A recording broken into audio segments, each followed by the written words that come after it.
InvestFest 2025. We got the God in the building, y'all. And this is really big for me. If you follow the Rap Deals platform, yo, Six, pass me one of the cards. So this year, I actually did this last year too, but your message is important to me. So I handed out 1,000 of these with your message on it. Beautiful. Because like you could get out a flyer, but there's no value in a flyer. So I put value on it. You feel me? But the main thing I want to talk about, facts. The main thing I want to talk about today is we the gods. Starting to feel like clarity. Speaking to my higher self is therapy. Cause we the gods. We the gods.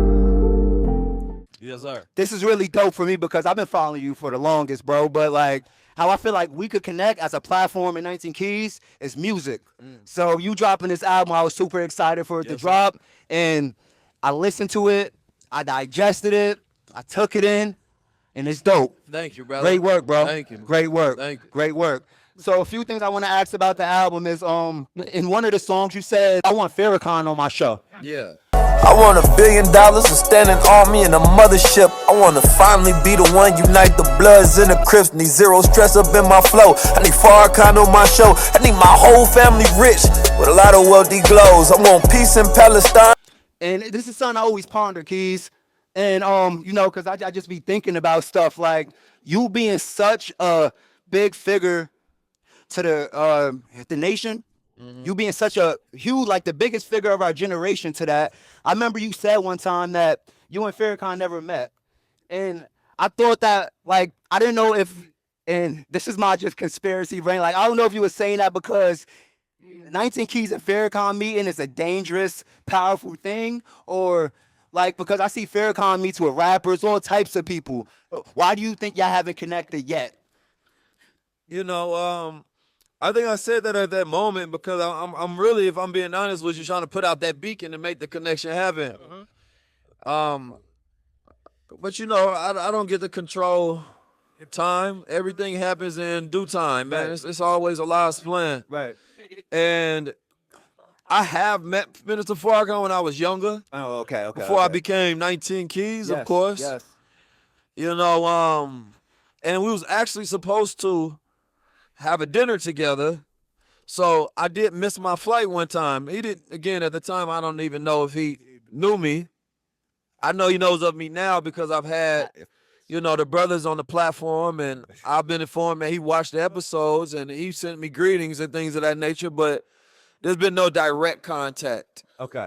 And, sometimes I think it's in an essence a show of strength and respect in a way to where it says you don't need it, brother. Right.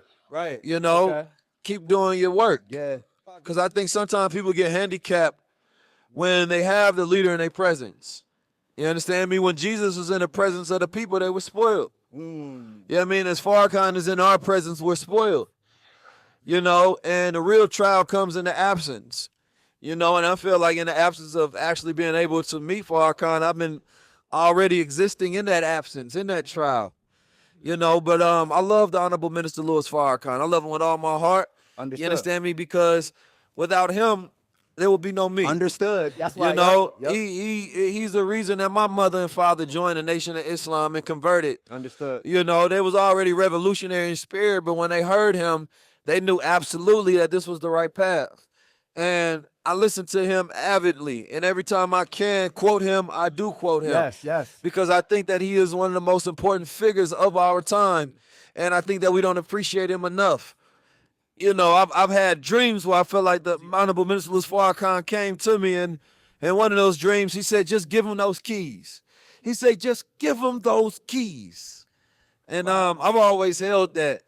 I've had dreams that Honorable Elijah Muhammad, Master Muhammad, and we say in the Nation of Islam is when one of those brothers come to you. It's not just a dream, it's real. So I take that as a visitation upon itself. You know, I haven't met him in the physical sense to have this conversation, but in an astral plane, which is another reality, I take that message very serious. So Absolutely. I don't exalt myself to some sense of importance, man. I do it as a sense of duty. Understood. You understand me? We have a saying of being a fisher of men. I met two brothers that told me I helped them. I'm the reason that they joined the Nation of Islam. So if I can be a conduit, because if you notice, I don't really try to send people to religion. I don't send them to myself. I just exemplify. And if I can exemplify something and people ask, okay, how do I become? I'm grateful that the nation exists as a place to point them to. That's so powerful. And you definitely gave me understanding on that. I just can't wait to see him on high level conversation, bro. That's You and me too, brother. that episode. You know, inshallah. Inshallah. I'm hope that the platform, our brother is in the 90s. You know, I believe that Honorable Minister Louis Farrakhan has done his duty plus more. You right. And I think that it's our job now to pick up that mantle and do the work. Right. You know, we have to be productive in our time. I think he said everything that can be said. That's why on stage I talked about building. Because the decree of our time now is to build. Okay. You understand me? We won't get no second opportunities. We are in the fire. And he once says you have to harmonize with the fire. You understand me? Because the trial will be by fire. And we've been going through it. You understand me? We've been built to ass to our people. And we've been getting our whoopings. And we see these devils going through the cities with the militarization of the police, literally sending out National Guards and FBI to police our children because we're not raising them correctly. And that's on us. Yeah. That it got to get so bad that we can't handle them, that they got to send a U.S. military out there. And many people, it's hard for them to say, man, we don't want them in our streets, but then we can't handle the young brothers. And we calling them YNs. And they lost with their mind, and they don't know an old world. They don't know how to handle this world. They don't know how to think clearly. So we don't build ourselves up, and we don't have something for them to come into. You understand me? Then they will stay lost. Yes. You feel me? So there's a lot of work to be done, and we need to focus on building. So that as we talk about all this damn generational wealth, but what generation gonna inherit it? Yo, absolutely. Wow. Dope. Second thing I want to ask about is the record Memphis. Every verse is hieroglyphics. Young dog, how many kings gotta die in Memphis? Yes, Now, that was powerful. Yes, sir. Like, what? For like, I guess you have to know your knowledge about history and all that to even make a record like that. Yeah. But how you brought it to modern times with Young Dolph and yo, that was genius, Thank bro. you, brother. Like, what got you into that concept? Were you reading something? Were you thinking about Dolph?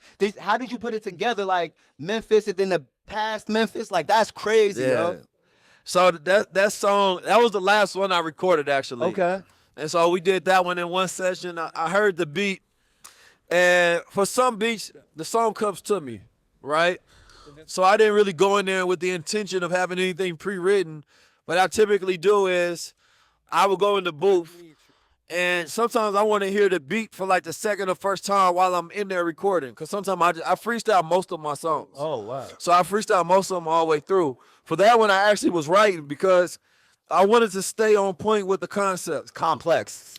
And so Memphis, when you really think about it, right? Because the city of Memphis was named after the city, of course, of Memphis in Egypt, in ancient Kemet. You know, and you got King Ptah, and that's also in the region of Mali in the Songhai Empire. And so when we was talking about Memphis in that line, it said how many kings got to die in Memphis. You think of Martin Luther King. You know what I mean? You think of Young Dolph. You think of Ptah. And so I say Ptah the old ways to a higher living. You understand me? And so I'm referencing Ptah, right? Wow. And the teachings of higher living. And so it's a triple entendre within itself. I'd be lying if I said I caught that part. Nah, that's fire, bro. Yeah, because Martin Luther King was killed in Memphis. So it's a representation of Black America. How many kings got to die in Memphis? Then we seen a young brother, the rapper that just died in Memphis. Exactly. You understand me? And so as we think about that, we the new Kemet. You understand me? We got to stop killing our kings. Have to. And then, of course, the line about DJ Khaled.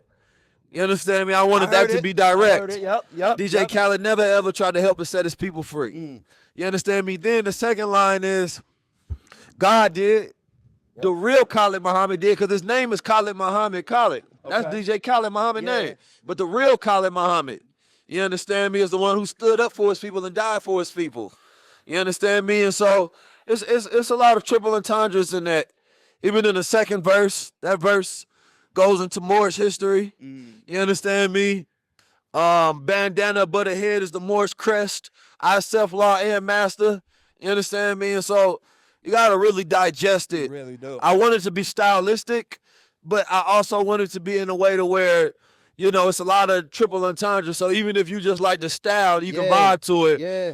But if you like lyrics, you can get into it. Yeah, but how you did it. So, all right, this is my next thing I want to go into because you did it fly, though. You did Yes, it sir. fly. I'm going to hold you. Like, the biggest thing I'm working on right now is my first documentary. And it's about, and I have to shout out Lupe because he inspired this thesis, and I've been working on it for years.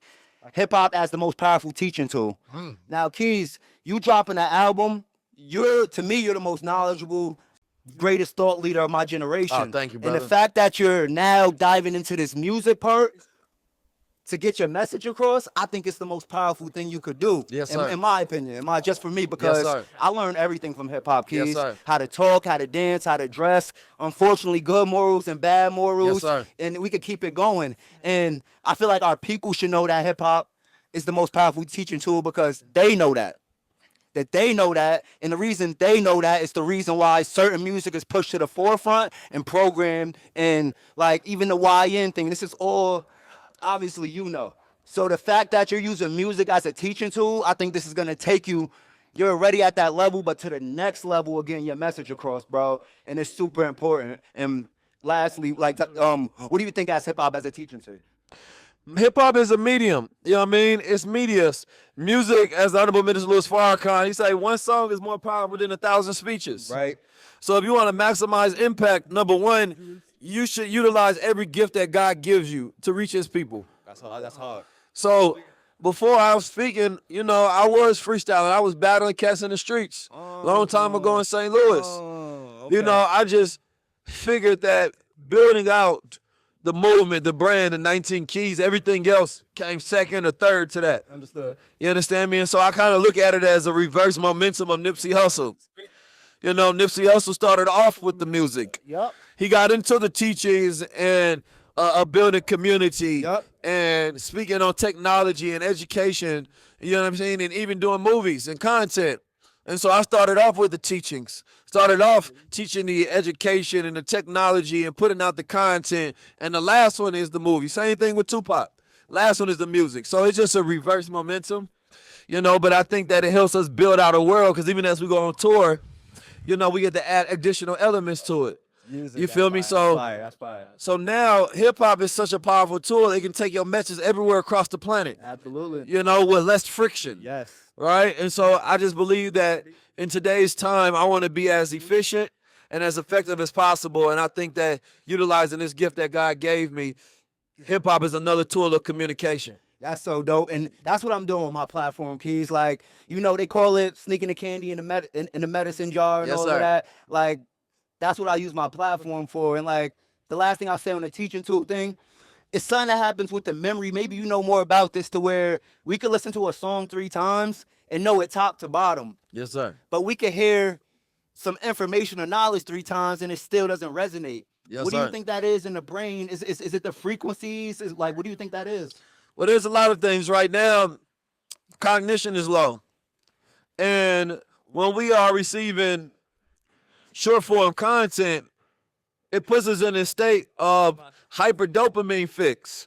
You understand me? To where when you're watching it, it's set up in a way to where the first 3 seconds grab your attention, Right. give you a spike in dopamine. The hook. Nature don't do that. When you're in nature, you exist in a state of calm. You're in a low stimulation environment. We grew up where we had low stimulation events. We'd be outside playing with jacks. You understand? We'd be Scully. playing. These are low Yeah. stimulation events. Right.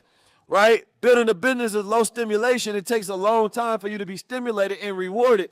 But right now we are junkies for our fix. So everything got to give us a hit all the time. Right? And so it's hard to focus on something when it's not giving you dopamine. Right. Right? And so Okay. now we're addicted to everything, and we want dopamine in everything that we do. But long form content forces you to sit there in context. So I try to stop my brain from context switching a lot. Context switching is as you're scrolling, you're constantly switching to another context. One was about fighting, one is a big booty, one is about music. Yes, So your brain is not making any long form connections. You can't form neurons in your brain to create connections to anything. So instead, you want to stay on one subject matter for a long period of time. Even if you're picking up another subject, make sure that that subject is in contact with the next one. Understood. So therefore, your brain is making connections and forming patterns. This is how you start to develop your mind, right? And so cognition is very low. And so most of the time when you're doing a speech, this is why you get 45 minutes in front of people.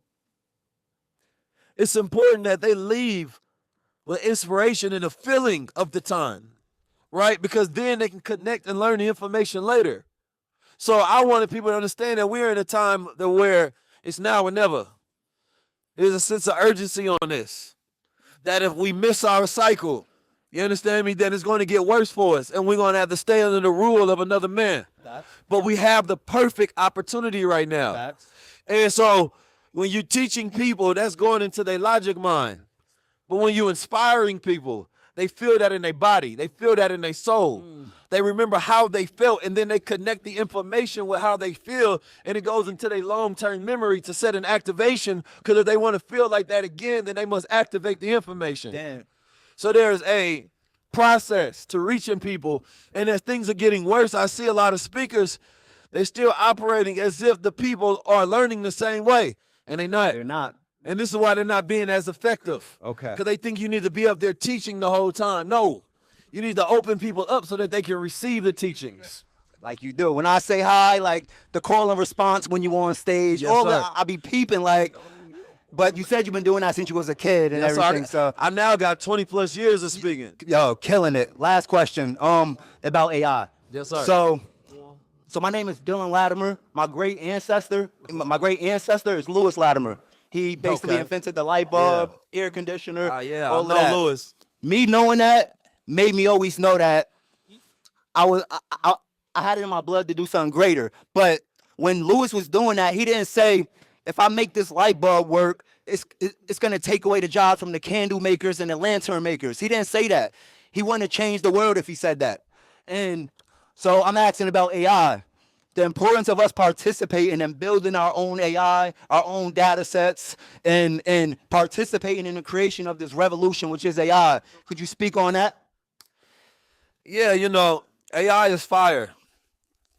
AI is as important to humanity as when we first lit fire. Oh, okay. That's what you. All right. And similar to Mr. Farrakhan say that when we go through the trials of fire, we have to be in harmony with the fire.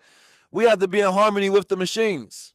They're here and they're not going nowhere. And some of us think that we can ignore them, right? Some of us feel like we don't have to pay attention to that. And we think about that, and that's more so our intellectual and cognitive laziness. Okay. You understand Yeah, me? yeah, Because yeah. we don't want to have to learn something new because it's painful. We have to break apart neurons in our brain to reattach them to form when we talk about neuroplasticity. But these AI systems are a gift because everybody's not going to be able to afford to get a college degree. Right. Everybody can become a graphic designer. Right. But you have access now to a graphic designer. Right? It used to be we took you as physical labor and utilized your body. But what they say, we the most creative people on the planet Earth. Yeah. Who does the machine benefit? The most creative and resilient people. If the times are changing and you're resilient, you're not tripping because we've already been in a state of disruption. Right? If the machines do the work and you have the ideas, then use the machines to work for you. We now have a labor force. We just been used to being the labor force. So we're not used to being in the master position, and that's what we're going to have to change to live in harmony with the machines. They are our gifts so that we can cut out all the middlemen. You understand me? And make them work for us. Fast. Damn, that was powerful, bro. I know. Yo, thank you for sitting Man, down. thank on you, the brother. platform, bro. Wonderful interview. I really appreciate your appreciate platform. that. You're a great interviewer, brother. Thank you, bro. Yes, sir. Damn, that means a lot to and me. thank you for getting the album. Yo, fire. This is my first interview as an artist. Yeah, and I got the first 19 Keys Yes, interview sir. as an artist. This means a lot, man. And thank you just for all of the advice and connecting with me you did Yes, before sir. this link up. Yes, sir. We did lives where you consulted my business. Yes, sir. I commented in the joint, you answered questions. Like, Yaki Awakening literally just healed me, bro. Yeah. Like, personally, I asked him a question that the doctor said wasn't possible, this, that, nothing too crazy, but like, I was nervous and he literally told me exactly step by step what to do. And y'all are revolutionaries. Y'all the most important people to our culture. Thank you, and brother. I thank y'all. This is big for me, man. My InvestFest is made, yo. Yeah. Let's get it. I'm Rap- 19 Keys. This Yes. is Rap Deals. Make sure you come on here too. Peace to the gods. Let's go, dude. Yo, what's good, world? InvestFest 2025. Yes. And we here with the God Blue Pillar. Yes, sir. Yes, sir. Thank you for being on the And, platform. you know, on Sundays, I moonlight as Pope Pablo Okay. because I am an ordained minister. Today will be my 125th, what we call them, epilogues. Wow. Okay. Yes, sir. Interesting. InvestFest, man. You walking through InvestFest with high energies, high frequencies. Yes. Talk about why it's important for you to be at InvestFest every year. InvestFest is very necessary for our community. First of all, it's the Super Bowl of retail. So we have an opportunity to see all the black business under one roof. Yes. You know what I'm saying? And people with an advanced ideology, you know, not just about life, but about our future, our vision. So if you want to get an idea of where the thought leaders, you know, and the ideas that are compel us forwards are at, I think that you need to be at InvestFest. That's how I feel. Like imagine if this whole area was a city block and every vendor booth was a brick and mortar store. Wouldn't that be considered Black Wall Street? It absolutely would. So this vendor market, as you said, is Yes. the best slice of our opportunity in our lifetime to get to see what Black Wall Street will Absolutely. manifest as. So we are the children of Black Wall Street, we are the dream of Black Wall Street, and we are the evidence and the proof that Black Wall Street still exists. Absolutely. Dope. I kind of want to fair off and just talk about some things I'm interested It's in. all good. So, for my honeymoon, me and my wife, we decided to go to Egypt. Oh, Because I always heard that like all of the greatest people went to Egypt to get the knowledge. And yeah. History proves that you're correct. That everywhere that I read that's their pilgrimage, that they will have to tap in, if you will. yeah, I truly honestly feel like when I went there, like I went inside the pyramids, meditated for a little bit, tried to do everything to try to tap into it because I didn't know exactly what to do or where to go to obtain the knowledge. But when I left, I definitely felt different. I felt something different in my soul, like, and I don't know if I unlocked like. So I truly believe that when you travel, that's how you unlock another piece of your brain. Yo, you let me share something with you? Please, I'm trying to. Yep. So I went to the UK in I believe it was 2019. Okay. And I have a theory that I came back with, and I have been advancing that theory to see if people have the same similar experiences. And I said, yo, bro, I said, when I crossed the Atlantic Ocean, another hemisphere of my brain was activated. Yes. Wow. Because my thought process was quantum, Wow. but I had to cross that ocean. Yes. Even though I went to the UK and it wasn't the continent, Yeah. it still was crossing the ocean Interesting. because metaphysically it was explained to me that like this is the eastern hemisphere and this is the western hemisphere, and our brains are separated. Ooh. You know, that line in the middle, think of that Oh. as the ocean. Okay. So Wow, that was crazy. physically and mentally, I felt that when we crossed that barrier, something activated and I was a different person. You know what I'm saying? My thoughts was like, again, it was quantum. I was processing thoughts a lot quicker. I just felt a better version of myself. And in my field of work, it's complementary. You have to travel. Yes. Because you can't be a subject matter expert on things that you have just read or secondhand or third-hand information, Right. things that people have came back and told you. You have to immerse yourself in these quantum fields because we can't physically see our ancestors. I got 1 trillion with me. You feel me? And more than likely one of them is from that space. So now I'm in their backyard. You know, now they rallying up the troops.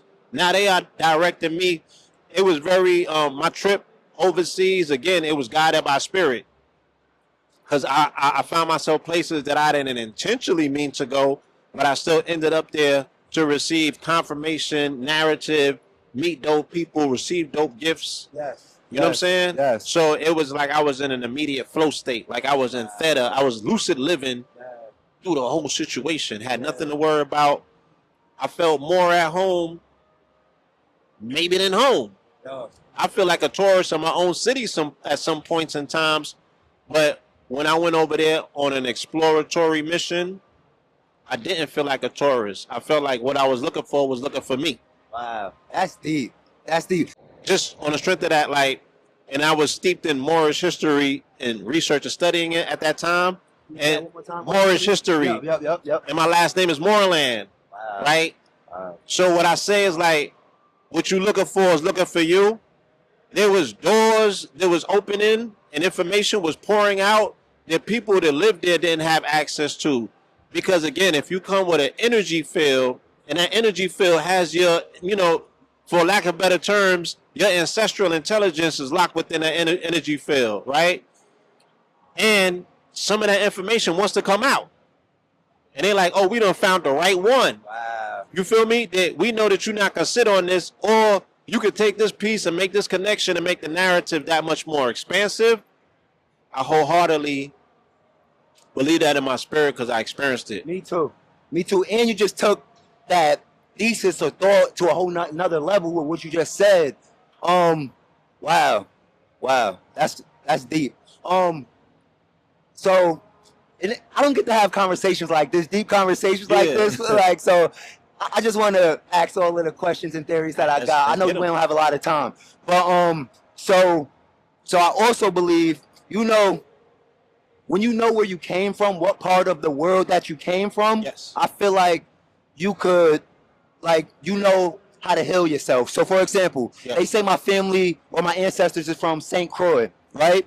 And That's so where folks is from. So, like, I've never been there, but I feel like, say if I ever got sick, if I go there and I eat the foods and the plants from there, those are the plants that's supposed to heal me. Not necessarily the things that heal the people from the UK, not necessarily the things that heal the people from America. Like, for my ancestors, I feel like our bodies and where we're from originally, we need the natural resources that come from where we're from. I don't know if I explained that right, but could you know, spell that I don't know. I don't know if the camera could zoom in on me, but I'm tearing up. Zoom it.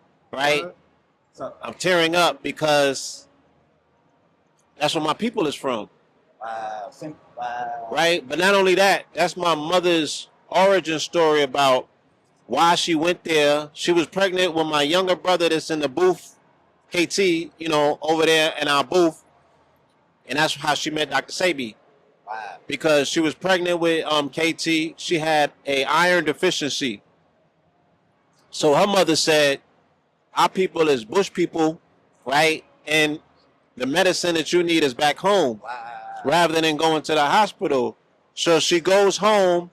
There was a high school friend of her that was already on the island that had left from Harlem before her and it was there. She said, I got a medicine man to introduce you to. And she took her to the top of a mountain in the rainforest, and that's where she met Dr. Sabi. That was 44 years ago, right? That was 44 years ago. And everything that she needed to heal, because he gave her compounds, iron compounds, but this is iron phosphate. So this is iron that's extracted from a plant as opposed to iron oxide, which is extracted from a stone, which binds black women. They get binded with that. He gave her the iron that she needed because she was anemic, and she started processing, right, the metabolic processes that she needed to start healing herself, and she gave birth to a healthy baby boy. And my younger brother, KT, is a healer to this day. You know what I'm saying? One of the most advanced beings on the planet that I know, right, because she went back and she had him there. She took him back. She returned home to the land of our ancestors, and all of the medicine was there. So Dr. Sabi's premise was always, you know, I don't come from polar regions, so I'm not going to eat the diet of a polar bear. What's the diet of the gorilla? But that's where I come from. So Genesis 1:29, I believe it is, herbs are for the healing of the nation. He would just keep saying that. If we tropical people from tropical climate and regions, why are we eating food prescribed for people from polar regions? You feel me? It's always going to create an issue. So what you said was so on point, and I'm glad that you said it how you said it in your language. You know what I'm saying? But it was everything that it needed to be. Yeah, it was You deep. just validated that thought for me. That goes deeper than I thought. Like that's deep. Yo, we got the same phenotype, right? Like we can possibly be from the same people. Yes. But my folks is my grandmother and my grandfather is from St. Croix. Yeah. That's amazing. Wow. That's crazy. All right. I just got one more. I know we ain't got too much. Yo, I could speak with you for hours, bro. We got. Let's All get it. right, but I got one last question about AI Yes, sir. and us participating in AI. Yes. So I have an example. And not to make it about myself, but my great ancestors, Lewis Latimer, he basically invented the light bulb. My name is Dylan Latimer. So if he would have said making this light bulb is gonna take away the lantern makers and the candle makers Right, and everything, he wouldn't have revolutionized the world. So Right. I'm saying that to say, how important is our participation in creating our own AIs and creating AI and not just using it? Is that something? It's imperative, and we are actively involved and engaged in that from day one. You know, and I grew up on cartoons and everything, so we've been exposed to AI most of our lives, the concept and the idea of it. You know what I'm saying? Once we started interacting and interfacing it with it directly, I definitely got the download that, that this technology is contingent on the programmer. Because I started reading the articles about AI. There was racist, right? And that was based on the fingerprints of the programmers that, they are creating an extension of themselves, especially their minds. And that thing is going to be influenced by whatever or whoever those people are. So I'm like, the only way to get around that is that we should be creating it in our image, in our mind. Yeah. And because of my upbringing, I was always taught, how can you revolutionize or radicalize anything to work for the liberation of the people? So the creed is upliftment of fallen humanity. So I always approach things from that prism. How can I use this to uplift fallen humanity and not allow humanity to go deeper into the drift of, you know what I'm saying?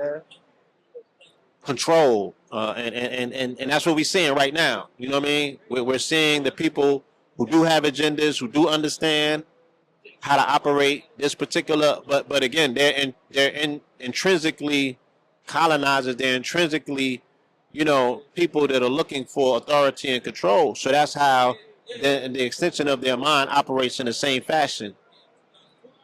Do you think that I don't know if to call it propaganda or the narrative that AI is going to take over this, do that, is being planted for us not to participate in it though? Like, and I know it's a side of that could happen, but it's like, that's all I hear when I talk to people about is like, well, it is happening, but again, unfortunately, we're always primed to see ourselves as victims. So immediately we get into that bag. We're reactionary, and we're not in front of technology. We're not in front of things. Again, because as a community, as a people, wholeheartedly, we're not looking to say, how can this advance us as a people? How can we revolutionize this? We're looking to engage with things on the consumer end. Not building it out, not thinking that we have the ability, possibility, or permission to create something in our own image because it has not been granted or given to us. And if people are suffering from identity politics, how you going to replicate something if you yourself don't know who you are? Not you, but us as a people. Understood. Yep. Right. So, yeah, we've been caught in a very precarious place when it comes to AI because we're suffering from identity politics at a time, especially where it's being aggressively bombed on by this administration. You know what I mean? So they can give us artificial intelligence and then declare war on woke, which within itself is an aspect and a form of consciousness, within itself is an aspect of intelligence. In the Western world, they don't have a definitive definition for consciousness or intelligence, but they'll give you artificial intelligence, but they can't define intelligence itself. And the reason why is because they don't acknowledge Eastern philosophy or Eastern aspects which deal with spirituality. The Western world does not acknowledge spirit Okay. because it's broke that. logical, like the left brain. That's You know what I'm saying? The Western world is a logical world based on scientific method and things of that nature. They don't give no credence to intuition or creativity. It comes like a download, right? Spirit. They don't get no credence to that. So we are in a conundrum following people who are looking out of one eye and not the third eye. wow. They just blinded. You know what I'm saying? Yes, It's the thing yes. that our nanas was telling us about forever and a day through the Bible. The blind following the blind off the cliff. That's where we at with it. Wow. That's absolutely amazing. Like, damn, we gotta chop it up some more because I can chop it up with you for hours. We do. We're Yo, gonna make this official. Blue Pillar. This is a touch and go session, but we're definitely going to tie in and consecrate something a lot more long standing. We're gonna get a full interview in because I love your line of questioning, and I already see you as family. Like I said, Yes. you're from where my people are from. We got the same phenotype, Yes. and you're asking very interesting questions that I feel we can help you on the journey. Thank And you, bro. if we can help, then that's what we're here for. You brought so much clarity and light to the things I think about on a daily, and just thank you for getting on this That's platform. an honor. Feel me? This platform is for us. This is all like it's Yeah. 100% black owned. I know you understand the importance of that. I With do. the same way Keys is doing it. Like, thank you. Really. Thank you. Thank you, bro. Yo, InvestFest 2025, and I'm here with my bro Elijah from Charlotte, North Carolina, born and raised. Came Company? down. Chris K Crystals, owner of Chris K Crystals. Came to spread the vibrations, high energy, real in-depth spiritual scientists over here. That's it. That you said. I ain't gonna hold you. When I was walking around the vendor marketplace, I felt a really good energy when I walked past your booth. No cap. Like, so that's why I stopped through. Like, yo, come over, feel me, hop on the Yeah. platform and all of that. Mhm. Tell us about, feel me, what you do, what your brand is about, and the crystals and the frequencies and the energies and all of that. Yeah. So, long story short, my brand and my business is all about generational trauma, breaking generational curses, restructuring, you know what I mean, the mind of the community. Okay. Preferably the whole planet, you know what I mean? We're going for the whole planet, but we're going to work what we can work with at the moment, and that's inside the home, you know what I mean, with our own family. So as we keep progressing in what we're doing, eventually we're trying to like spread this information, this awareness, and this empathy toward like throughout the whole planet. Yeah. And basically, with the empathy comes like science, understanding, you know what I'm saying, yourself, your biology, understanding also everybody else's biology, also understanding the differences between everybody when it comes to psychology and just the way that we express our emotions, you know what I mean? And understanding that actually brings us together a little bit more closer. And then the crystals, since we all have crystals in our body already, like wearing crystals and being around people like on high vibration, we are exchanging a lot of information, you know what I mean? Like we have magnetite crystals in our heart, right? And these magnetite crystals in your heart is basically give out a magnetic field, and this is why like you feel pulled to some people, and some people you be like, nah, I ain't going over there because like the frequency doesn't match, you know what I mean? And once we understand this, we understand that like we have full control over our own reality based on your thoughts and your feelings, because thoughts create our electrical charge and feelings are magnetic. So with that, you create electromagnetic, you know what I'm saying, energy that's attracting things to you, and that's basically how your life is created in front of you, like projected from your eyes, you know what I mean? We understand copper is a attractor Yeah. of energy and all of that. And like, that's why it's used in the things that it's used in, right? Yeah, When we wear it, it's attracting energy to us. yeah. So How does that work? So from a scientific point of view, basically, so copper is an electrically conductive mineral. It's actually higher than gold when it comes to conducting electricity, Right. which means that when energy is put into it, the energy goes through the whole lattice of the crystal, so it could be transferred to another part. You know what I'm saying? At the end of the piece of metal. Okay. So, what copper having this energy around it, whenever sunlight hits it, it gives off free electrons. You know what I mean? Because really, copper is not really solid. Like what we seeing that solid is only 1% of the actual, because we can only see 1% to the light spectrum. Right. So even when I'm looking at you right now, I'm only viewing 1% of your true self. The rest of the 99% of you can't be seen by the regular eye. Wow. And also the thing about like every atom is 99% space. Yeah. So if I'm looking at a stone, I'm only looking at 1% of the actual stone. The rest of it is inside of a field that I can't see. I can't perceive. You know what I mean? Interesting. So when sunlight, which is a photon, which is like part of the field that we can't perceive, when it hits the crystal or the metal, it gives off electrons, and this electron gets absorbed into the skin. Back in ancient times, we understood that the same process that the metals go through, the same process that the chakras go through, the same process that consciousness go through. That's what I was wondering. And it's like your booth, you have all types of crystals, all Yeah. types of stones. Say I came to your booth like, yo, I'm Yeah. feeling this way. I be having headaches and shit like Yeah. that. Da da da. Do you know what specific crystals or stones to give me to kind of help the healing process? Like, do you Yeah. take it to that level with it? Yeah, I go all the way to that level because every crystal has a different chemical structure, and then like say if you have a headache, it's probably from like a certain kind of a balance. Like usually it's salt and water. You know what I mean? And also stress, cortisol. So if you find a crystal that can complement that energy, like say a hematite, will pull out extra electromagnetic radiation from the body. So if you're walking past somebody and y'all got into an argument, that's radiation. You know what I mean? That radiation can be stored on the body, and hematite can pull that out because it's an iron crystal. You know, your blood is also iron too. So like a crystal like that could deal with like resentment. It could pull a lot of like anger and different kind of frequencies that don't belong inside the blood out. You know what I mean? Because it's also hematite is created out of the same elements as the blood, hemoglobin. It's basically hemoglobin into a crystal. Like, so you take that crystal, wear the crystal, it reminds your body how to be natural again. You know what I mean? And then like salt is also a crystal too. Like table salt, that's also a crystal. Yeah. You know what I mean? So a lot of crystals we have inside of our body, and that we have to ingest, like copper. You have to you get copper, iron, even gold through foods. They just don't tell us what foods it's in. Like copper, pomegranates, pistachios, cashews. That's all copper, magnesium. You know what I'm saying? Zinc. Zinc is the element for testosterone. So if you're feeling like if you don't got enough ambition, if you're not protecting yourself, if you're feeling like weak, if I see like you a pushover, I'll tell you like eat something with zinc in it. I don't care what it is. Like get more zinc. You know what I mean? That. I like that. And Last question. That's like the crystal, and it's also like self improvement. Like even without the crystal, it's still like things that you can do. Because the crystal's not gonna work just because it's a crystal. Like you gotta work with the crystal. You know what I mean? All right. That makes sense. That makes Yeah. sense. Gold. Gold. Us as our people, we see in ancient times we wore a lot of gold, and our people just have an attraction to gold, good and bad. Like, what is it about gold and melanated people?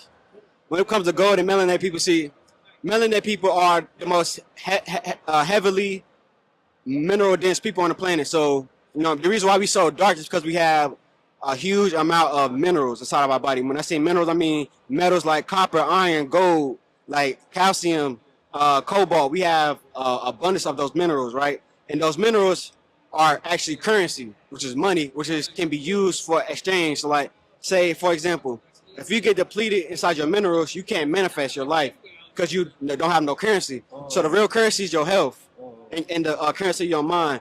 So when it comes to think about it like that, they understood that certain cultures, certain people understood the real currency of gold. And gold is symbolized to Christ's consciousness because Christ wasn't changed by his surroundings.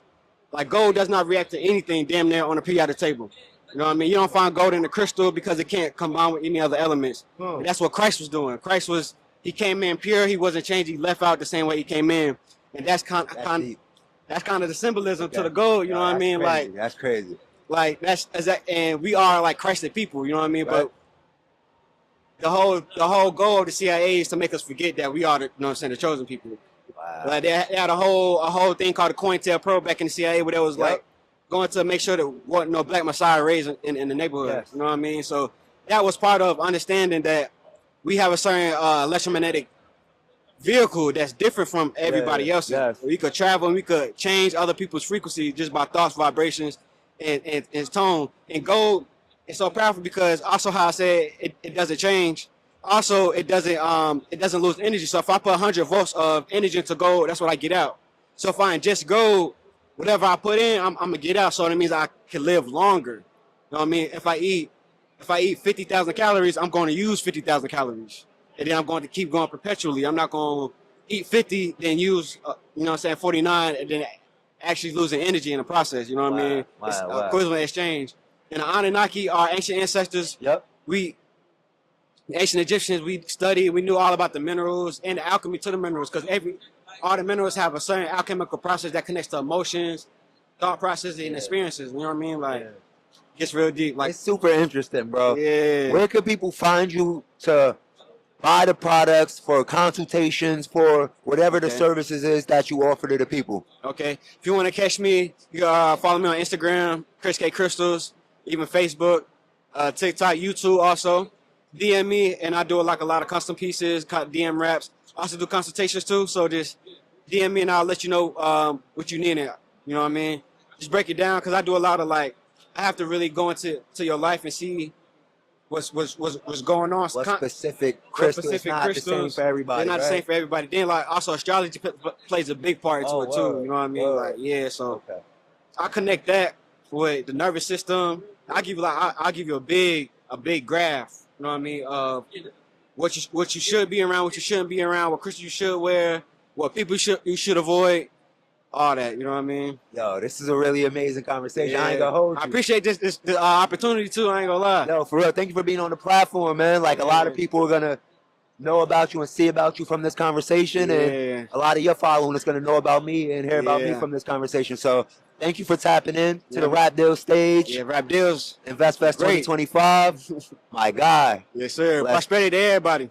Yes. Yes, Let's sir. go. We here, InvestFest 2025. For sure, And for I'm sure. here with my bro, Yeah. Timeless Trail. Yes, sir. And this interview is important to me and dope because, like, this is my 3rd year, right? And my 1st year coming here, I met this brother. Yes, sir. And every year, we just watching each other elevate, elevate. Yeah. And it's dope, man. It's like, we locked in for life now, type of shit, for real. Like, it's just an ill connection that we Nah, got. It's for real. just you. So it's like 5 other people that I made that connection with from these 3 years. We hear it every year. Yeah, And it's yeah. like, it's dope to see the progression. And you know, it's crazy. I was telling when we walked by, I saw you yesterday. I was telling my homie, I'm like, yo, it's so beautiful when you come back to environments like this and you don't feel alone. Yes. Like you see, like, Yes. hey, what up, cuz? Yeah, Like, what up? You know what I'm that's what it saying? feel like. Yeah, Exactly, for real. Yeah. exactly. So I was so happy to see you, and also to see you level up. Thank you, brother. Right, because the first time I saw you, we ain't have no, we ain't have all this. My boy decked out, looking clean, looking good, and even on top of that, your content that I've been seeing on your page seeing is it? cold, Yo, bro. bro, yeah. Cold, bro. Feelings, bro. Yeah, so I'm as honored as you are, bro. Thank you. Facts. Thank you. Facts. Thank you. I'm super proud of you. And just tell the people about the brand I don't know, because I know, but like tell the people about what you do, your organization and everything. Yeah, absolutely. So I run a community group called the Founders Union. Yeah. It's a for-profit and a non-profit underneath one umbrella. Okay. So we teach CEOs and entrepreneurs in underserved communities the importance of building a scalable business, but then also building a scalable mindset. Okay. Right? Like, we truly believe you can't be a good business owner if you're not a good person. Right. So, you know, we all come from traumatic backgrounds, we come from different experiences, but I think it's important that we hold each other accountable, we teach each other tactics and skills, and then we show each other not only to be, again, a good business owner, but a good community member. Right. Like, you feel me? Like, if your kid out here doing something, we want to make sure that we got to say so on that, making sure that we showing them the right way to do things. But also, it's really, really important, y'all. Like, this word entrepreneur is becoming like a clickbait word. This ain't what that is. Okay. If one thing you learn at InvestFest and Earn Your Leisure or any of these other platforms and documents is, it's really important for us to build something that we own, Yes. that we don't get taken from us. Yes. So that's kind of what we do in a nutshell. Yes. Yeah. That's dope. That's Yeah. dope. All right, and where you based out of? So I'm It's originally LA. from Hartford, Connecticut. Oh, Hartford, But Connecticut. I'm in Los Angeles right now. In Los Angeles. Yeah, now. but ATL might be the next stop. I ain't gonna lie. I've been every time I come here, I'm like, yo, Atlanta got a special place in my heart for real. Yeah. You're touching these communities in an Yeah. ill way, bro. And I've been seeing what you've been doing for years. It's Thank so you. dope. The youth, Yeah, like, just InvestFest. yeah. And I already know you thinking about it, Yeah, like okay. Talk to me. bringing the youth to InvestFest Facts. from your community. Yeah. When are we gonna make that happen? And like, how important is that for the youth to see this at a young age? Yo, well, one is happening next year. I really wanted to happen this knew year. it, I knew I it, really wanted knew to it. happen this year, but last year I came dolo. Yes. This year I'm like, let me bring a couple people. So I got some people to come now. Mm-hmm. Now it's like when you start planting that seed, it's gonna grow. It had to happen like that. We had to go and see what it. Oh, go back to our Let's go. Like, Yeah. So now I got some adults that's gonna come back and be like, yo, this is what I learned from InvestFest. Yes. This is the people I learned with. We Yes. gotta bring a bunch of kids here. Yes. So we got some mentorship programs that we're developing now for the youth. Okay. And one of the core curriculums and requirements is gonna be that they have to attend InvestFest next year. Also, not even just InvestFest. Essence Fest, Afrotech, Fire. you know, all the black-owned businesses or economic groups like this, we got to pull them in there. That's amazing, bro. Yeah, man. And like, you didn't say it, but I'm gonna say it. Like, corporations, businesses, y'all need to get behind companies like this and fund things like this. I don't know if that's what you're looking for to happen, but like, why not? Why, like, they putting their money into all types of things. Yeah. Companies and organizations like yours that's that purposeful and that's helping the youth and that has a mission like that to bring the youth to InvestFest, like, lock in with bro, man. I'm gonna tell you, I think the most important thing is we're looking for partnerships, right? Partnerships. Like we gonna teach people how to get out the trunk, just like Bro Nip did. Yes. Like we gonna show you how to get it, bootstrap it, level up, scale it. So with that in mind, we're not looking to get no venture capital or VC funding. No. We will partner with you though, and we'll go towards a greater cause. And I think as we continue to show our progress, and you know, social media is a tool now. Yes. So as we continue to show people that what we're doing is for the right reasons and for the right purposes, the money gonna flow in. We already the millionaires, bro. Yes. All we just waiting for it to come catch up to us. You know what I'm saying? Exactly. So we locked in. We ain't chasing it, it's chasing us. Absolutely. But let me ask you a question though. What's up? What's the plans for your brand? What you got going in the pipelines in the next couple of years? Hey, right. But also, I want to give you credit too, and I don't know if no one knows this, but you're an amazing father. Thank you, bro. Like when you first did the Nipsey pitch, you was talking about a whole other thing. It wasn't even rap deals. You know what I'm saying? So to see like you are a multifaceted man, father. So like, what's the goal for you? Thank you, man. Well, next year RAPDILLZ turns 10. Ooh. 10 years, man, and I just been reflecting, like, I'm super proud of myself for like even just doing this something and chipping away at this for 10 years. Like, it's people that quit at 2 years, people that quit at a year. So 10 years, my dream and my vision, it's been so many iterations. Like, I remember you speaking to me last year. Like, I think I was telling people about my streaming service. I turned RAPDILLZ into a streaming service. That shit failed terribly. I ain't gonna hold you. But the things I learned from that is the reason why my brand is where it's at today. Absolutely. So it's not really a fail. It was not a failure. It was the biggest lesson that I had to go through and experience. Because now, can't nobody tell me nothing about building a streaming platform. Like I know this shit on the level of the people at Netflix know. I know it at the level that people at Tubi and Hulu know it. So that information and experience was so valuable. But now, in the next few years for RAPDILLZ, we really gonna be a media authority. Yeah, okay. Like a real authority in hip hop and culture. Like multiple shows and podcasts, big podcasts, multiple impact. Like if somebody like I want to be if somebody from InvestFest gets on RAPDILLZ, just from them being on my platform, they whole business could blow up. I want that impact. I want that impact to be like, if you get an interview on RAPDILLZ, you're going to get 10,000 followers just because you're on that platform. I want that type of impact so I could really help my community. Like, you know how many rappers I know and artists I know that just can't figure it out and that's been doing this for like years and years. And it's it's because they don't really got no platforms or ways to get their message heard. And I want to be that platform that's... Hey, bro, not to cut you, I'm sorry. Can I get that clip from you? I was just praying to God. I'm like, I hope someone walk by and just take a fire-ass video of me and bro. Facts. Tag him in it and then I'll send it to him. Yo, I've been seeing you supporting too, bro. I appreciate you. You want to lock in? I bet. I want to rap with you. Facts. So all that. Yeah. So all of that in a nutshell, man. It's time. It's time to become an authority. Yeah. Ain't no more being like, I'm always stay humble, but ain't no more being like the up and coming platform. My shit 10 years old. Feel me? Like just like this. I'm never a bitter type of person. I'm proud and inspired by everything. But last year I said I can't come back to InvestFest unless I'm on a stage. I ain't make it to the stage, so I made my own stage. You feel me? Let me ask the next question. How can I support you? Like you do already, bro. I be seeing you online. That's really all it takes is like just staying tapped in and that's all, bro. Just spreading the word about if you know an artist, if you know somebody that could be dope on RAPDILLZ, yo, Dills. Check out this artist. Yo, artists, check out this platform. Yeah, yeah, It's yeah. really as simple as that, bro. Okay. You already support me hella Yeah, yeah, yeah. a lot. So Yeah. let's just keep that love going, that Facts. camaraderie, Yeah. and that's it, bro. Bro, we locked in. You know that. We locked in. You know that. You know that. Another one, my bro. Tell them where they can find you. Hey, you can find me on Instagram at Timeless Trail, TIMELESSTRAIL. And then we just started Instagram for the Founders Union too. So Fire. the Founders Union, spelled just how it is. If you are an entrepreneur, especially from an underserved community, if you're a young adult or a young teen looking to get educated or be around like-minded folks, Yeah. pull up on us, man. We trying to educate, we trying to nurture, we trying to love on our people. Facts. Period. That shit. And that's Right. another one. InvestFest 2025. Let's go. Yo, what's good, world? Day 3, InvestFest 2025. We here at RAPDILLZ Stage, and I'm here with the good brother Bill from Gusto.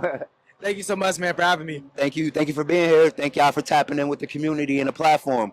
All right, so when I hear Gusto, as like growing up, just using the word, the thing I think is like I'm going for the gusto. I'm going for the like, where was the name inspired like from and came from Gusto? Because I know that's not what it means, but like, could you explain the name? Yeah, so with Gusto, honestly, like our whole mission is really being a people platform, right, for small business ownerships. And so being able to provide small business owners with the tools and resources to grow and scale their business, like that's ultimately like what we truly care about. Uh-huh. And so we know that there are so many different nuances when it comes to like running and like growing and scaling a business, right? But being able to have your payroll taxes like automated, Yes. or maybe you need hiring resources, like that's really Gusto's mission, to be able to help provide access to the information so you can actually focus on growing and scaling your business. So like that's really what we're all about. And that's super important because there's a lot of people that strive to be entrepreneurs, Yeah. but when it gets into the nitty gritty of being an entrepreneur Yeah. and having employees, Right. that could be intimidating, bro. Right. I ain't gonna hold you. Like, so like, how do you guys go about translating payroll processing and all of that? Like, Yeah. how do y'all explain that to people? So we have almost 500,000 customers across the U.S. So And when I say that we really help guide that process, like I'm not just saying it just to say it. So like think about onboarding flows, or even if you're trying to have a description for a position that you're looking to implement into your business, we can help you guys with that. We also have HR resources. So like say if you need an HR professional to help you do like codes of conduct or like maybe like an employee handbook. Yeah. We provide all those resources for you so that you can actually just focus on growing your business and finding the right people to help you like be more sustainable. Interesting. So Yeah. like, I say I'm somebody that contacts Gusto and like I'm novice and I'm like, I don't know nothing about it. Like, Yep. and like I got questions that may be like super Yeah. rookie. Yeah.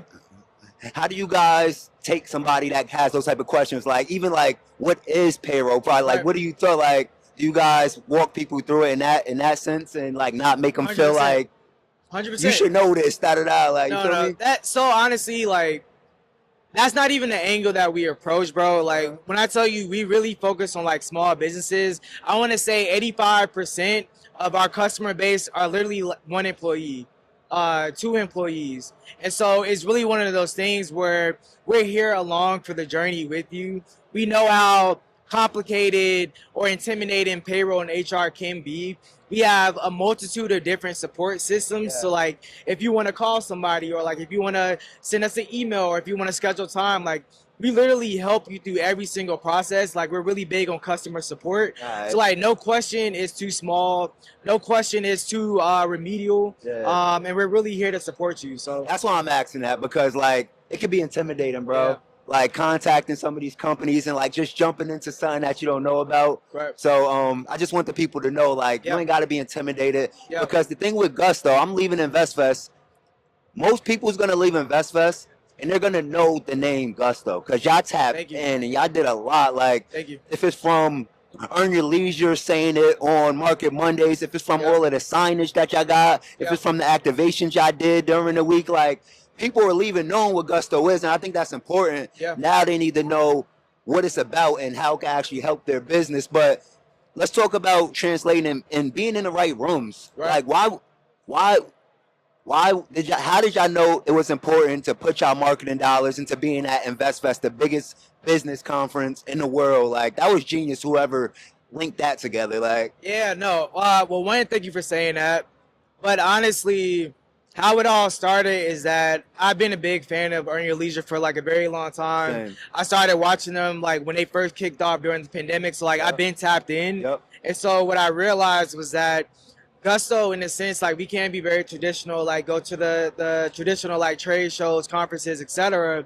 But I was just like, I remember coming to InvestFest just purely by myself a few years ago, and Rashad, he was on stage and he was just saying the fact that this is the world's largest financial literacy conference. Literally. And it's a shame that we don't have more corporate partnerships and sponsorships that are here.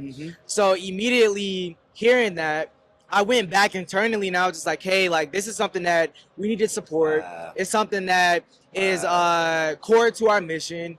People want access to the information. And so fast forward, like that's honestly why we're here. Wow. It's because you have to have people like me and you that are tapped into like these spaces that can go back and say, hey, this is worth the investment dollars. Yes. So that we can actually have a presence in, and not to pivot, but honestly, I'm very proud of you. Because just with your story about how you were able to come here and like, you know, how you were hearing about Gusto and all this and that, like for me, you alone made this worthwhile. Damn, and my thing is that being able to help small business owners really grow and scale their business. And I'm not even saying this as a pitch of like, hey, like you guys should use Gusto. It's not coming. But it's just like being able to help provide access for other people to be in those spaces, in those rooms. Like that's something that I'm really passionate about.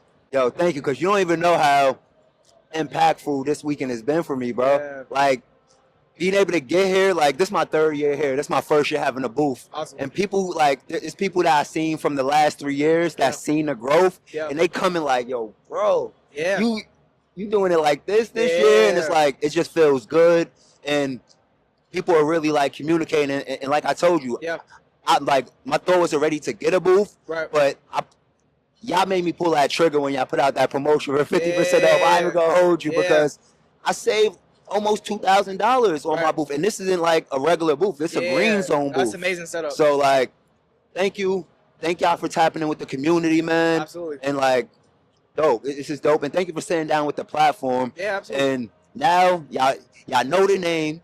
Take that next step. If you got a business, tap in, learn what Gusto is about, and this is the system that's gonna make your business run. Absolutely. You can't really run a successful big scale business without employees. Yeah. And like I said, you don't have to be intimidated. Right. Contact them, ask them the most remedial questions you got. It don't matter. They gonna walk you through. Like it's people like this in the company that look like us. It don't matter what they look like. They're gonna help you out. So absolutely, this is dope. And I am not sponsored by Gusto. I'm letting y'all know from RAPDILLZ to my community. Like y'all know this is a real thing. Like so. I just want to add one more thing before we wrap.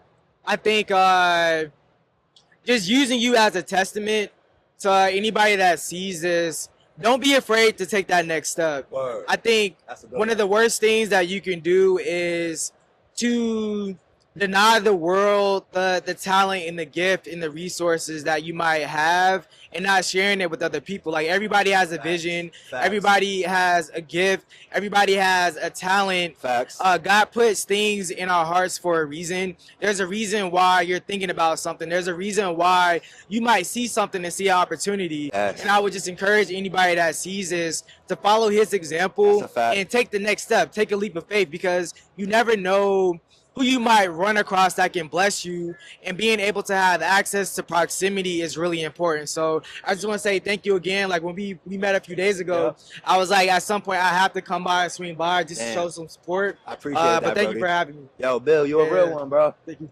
Yo, InvestFest 2025, RAPDILLZ, we signing out. Gusto in the building, RAPDILLZ in the building. This was a legendary weekend. Let's go.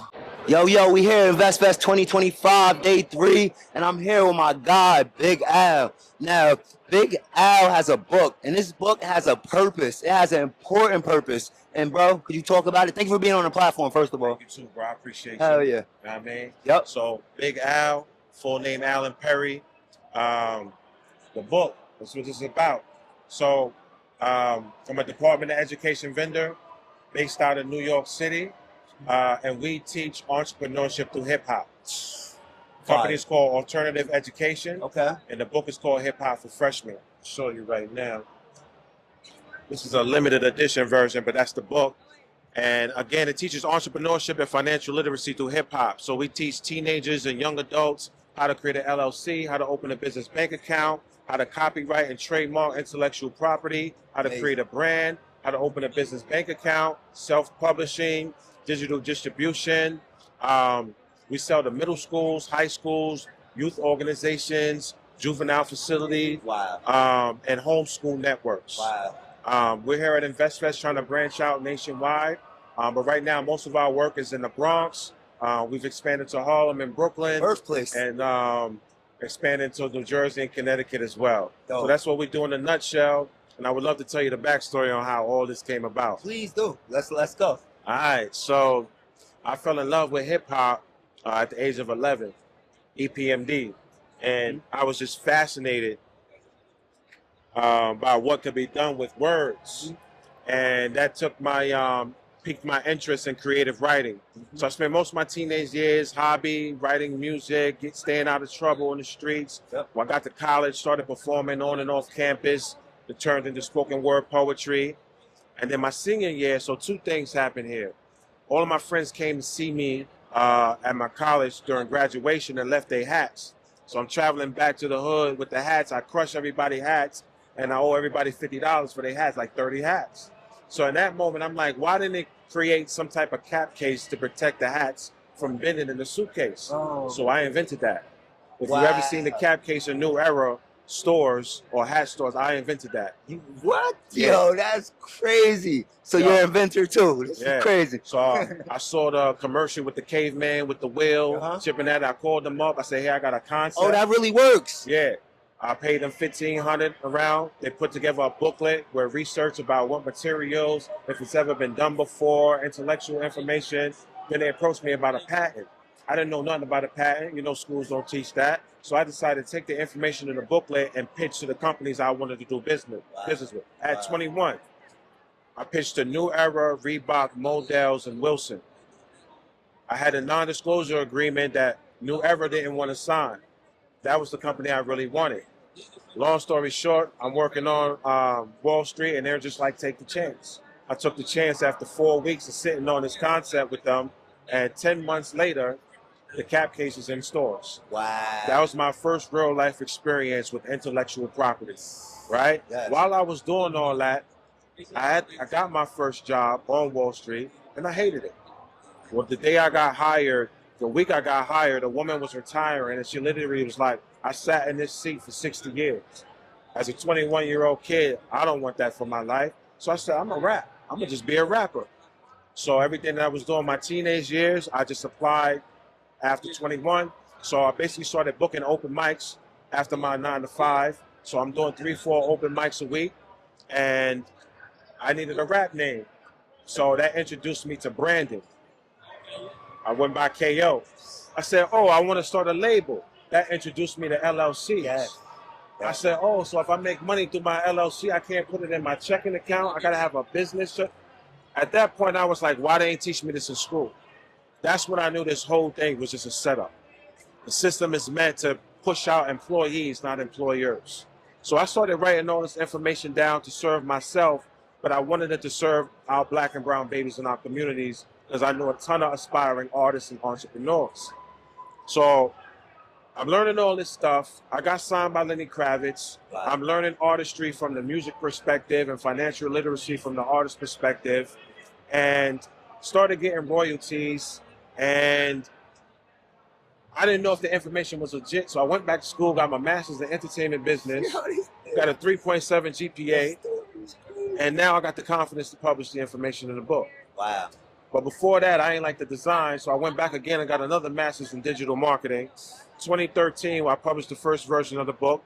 So from 2013 to 2019, we just been mentoring and consulting. And in 2023, I rebranded, became a DOE vendor. I had a principal in New Jersey come to me and say, hey, we're dealing with lack of engagement, dropout, low attendance. I heard you have something interesting. And I created that version, and that one is doing very well. We've contracted with quite a few schools and youth organizations in New York City. We just recently donated 87 books to a church in Baltimore. Wow. We did a back to school. We did a book signing at the Hip Hop Museum in the Bronx. Yep. Shout out to Jim them. Jones was there. Facts. So let me backtrack a bit. So hip hop taught me entrepreneurship. Hip hop taught me how to make an LLC. Hip hop introduced me to taxes. Yes. Hip hop taught me how to build a brand. Wow. Right? So That's crazy. the fifth element of hip hop is very important to me because that's the one that we don't talk about enough. To take this thing a bit further, as you can see, there's Jim Jones on the cover. Yep. Shout out to Dipset and Jim Jones. Absolutely. So one of the strategies in our marketing plan was to reach out to artists, put them on the cover, and brand the inside of the book with their image and likeness to help kids engage more with the material. Yep. Reading is cool again. Genius. Right? Genius. Yeah. I know that was a bit long-winded, but Your story is amazing, bro. And I ain't gonna hold you. We gotta sit down for a longer form interview because this is amazing. Your initiative is amazing. Your story is amazing. appreciate you. Yo, this is dope, bro. I'm very inspired, and like, this is the way. That's the way. This is the way, bro. That's the blueprint. This right is there. the blueprint. Whether you're an entrepreneur To or save music our people. artist, This is it. to save our people. You're right. Yeah. The most important thing to our people is hip hop, and you found the way to educate them on the things we need to know. Not all other bullshit, like, and I'm sorry to speak like that, but a lot of this shit they teach us is bullshit, bro. Yes. We don't use it. It's fake history. This is what we need to know, and this is so powerful and impactful, and the fact that you're impacting the youth the way you are, bro. Whatever I could do to help, I'm down. Whatever my platform could do to help, if it's giving it exposure, whatever media, we're down. Like, this is dope, and we're getting behind this, bro. How does people get this book? How does a school, if a school want to put this curriculum into their school, somebody just want to buy it for their child, how do they get it? Right. Great question. So there's a contact form on our website, hiphopforfreshmen.com. Number 4, freshmenmen.com.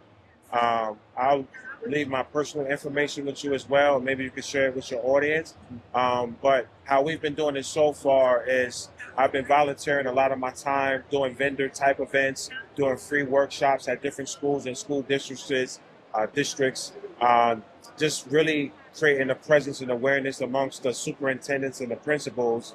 And then I'll contact them normally through email or phone call if they express interest in purchasing the material. But other than that, I like to put some of the work out to our community. If you know teachers, if you know superintendents, if you know principals, holla at us. Holla at RAPDILLZ, right? And you holla at me, and we make that happen. Yeah, that's a fact. Yeah. This is a community thing. This is bigger than me. When we go into the schools, I don't teach this. I teach the teachers how to teach this to the students, right? This is supposed to live on well after I'm gone, you know? So you can either email me at perry@hiphopforfreshmen.com. You can even call me. My line is open, 646-329-2543. I'm serious about this work. Yeah, bro. But again, if you know those people I mentioned, the principal, the superintendent, or even the parent coordinator, a district leader, say, hey, this is hip hop entrepreneurship program that's really making headway out in New York City and branching off. We just got major press by Source Magazine. Dope. They did a crazy write-up on us. Dope. Hip Hop Since 1987 did a crazy write-up Dope. on us. Dope. Shout out to hip hop. And we're about to do an interview. I'm doing an interview with Jim Jones coming up on a Dope. New York station. Fire. I don't know if you know, but Jim Jones purchased a building in the Bronx. Yeah, a studio. And we're building out a classroom. So we'll be Wow. teaching Fire. entrepreneurship through hip hop from Jimmy's building Amazing. next month. Amazing. Yeah, and Amazing. streaming it live. Fire. And we're working on the social media challenge as well. Yeah. Because we want all the people that follow him to take a 30-day challenge and do all the things on this calendar until they launch the business. And we're going to all do it together. This is amazing. This is what we need. This is And what- Jimmy has a influence in the Bronx, being from the Bronx and being raised in Harlem. So the goal is to connect with artists in other states. So when we want to do the work, and for example, Florida, we reached out to D-Lo Bossman, and we're still waiting to hear from D-Lo. D-Lo hit us up, Yes. right? Yes. Queens, we reached out to Nicki Minaj. We reached out to Cardi B. Right now, we're reaching out to Glorilla. Yep. Right? Whatever the artist has impact in that community, Yep. that's how we do it. That's how we can help. We Yeah. can connect you with some good artists that I'm sure that, I mean, like, you got your connections, but we know people too. Yeah. And we could connect you with some artists that I know will be down. Yeah, let's do honestly. it. This is amazing. And how it works with the partnership with Jimmy, when we go into the schools or the youth organizations, when they purchase the books, he'll sign them on site, right? We'll give them to the kids. He'll talk about financial literacy and entrepreneurship Yep, from yep. his perspective in Yep. the music industry. Yep. Yeah. So to have that star power and that influence with the book, the kids have everything that we should have had. Exactly. Yeah. We could go on for days, We but can. so, and we actually just had Jimmy on our platform. That's really dope. It's a coincidence. The interview about to drop soon. But are y'all using actual music? So, like, obviously you're using hip hop and music, but are y'all actually making music that's teaching? So that's a well? great question. There's a theme song that goes with this whole thing. It's called How to Be an Entrepreneur.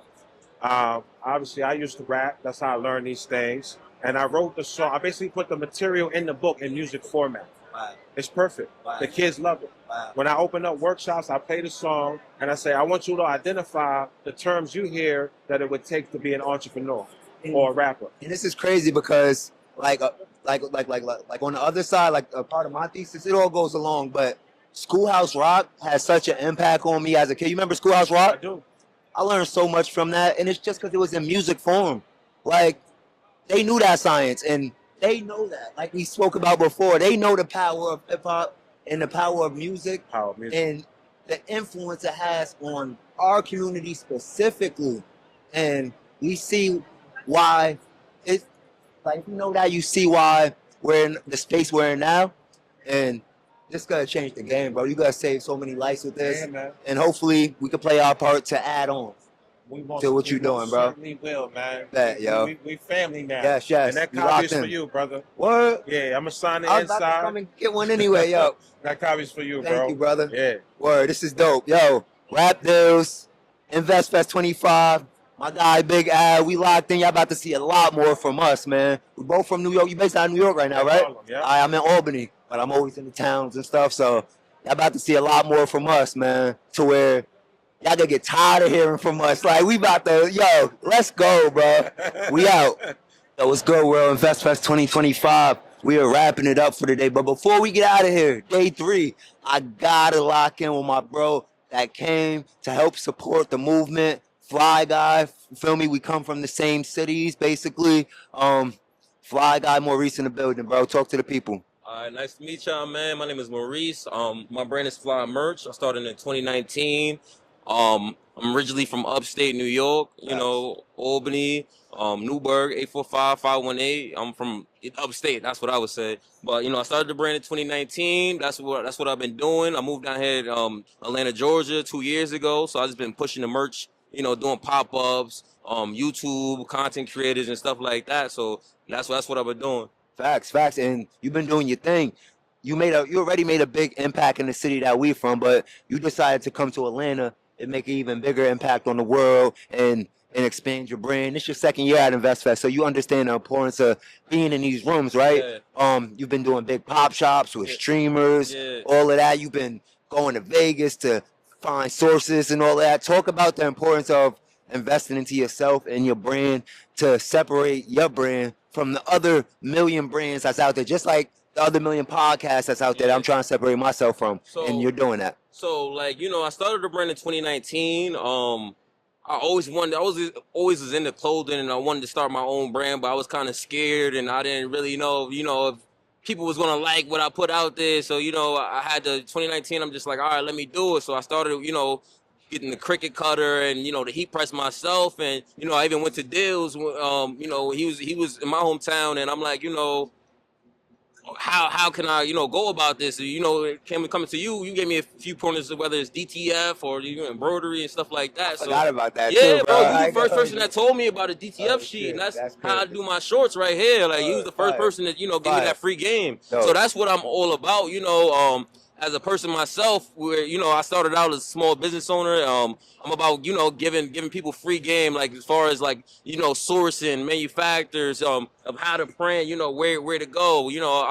That's what I love to do, honestly. Deal with people, give them pointers, or, help them out as far as because my brand is Fly Merch. I want people to feel good about themselves. We fly.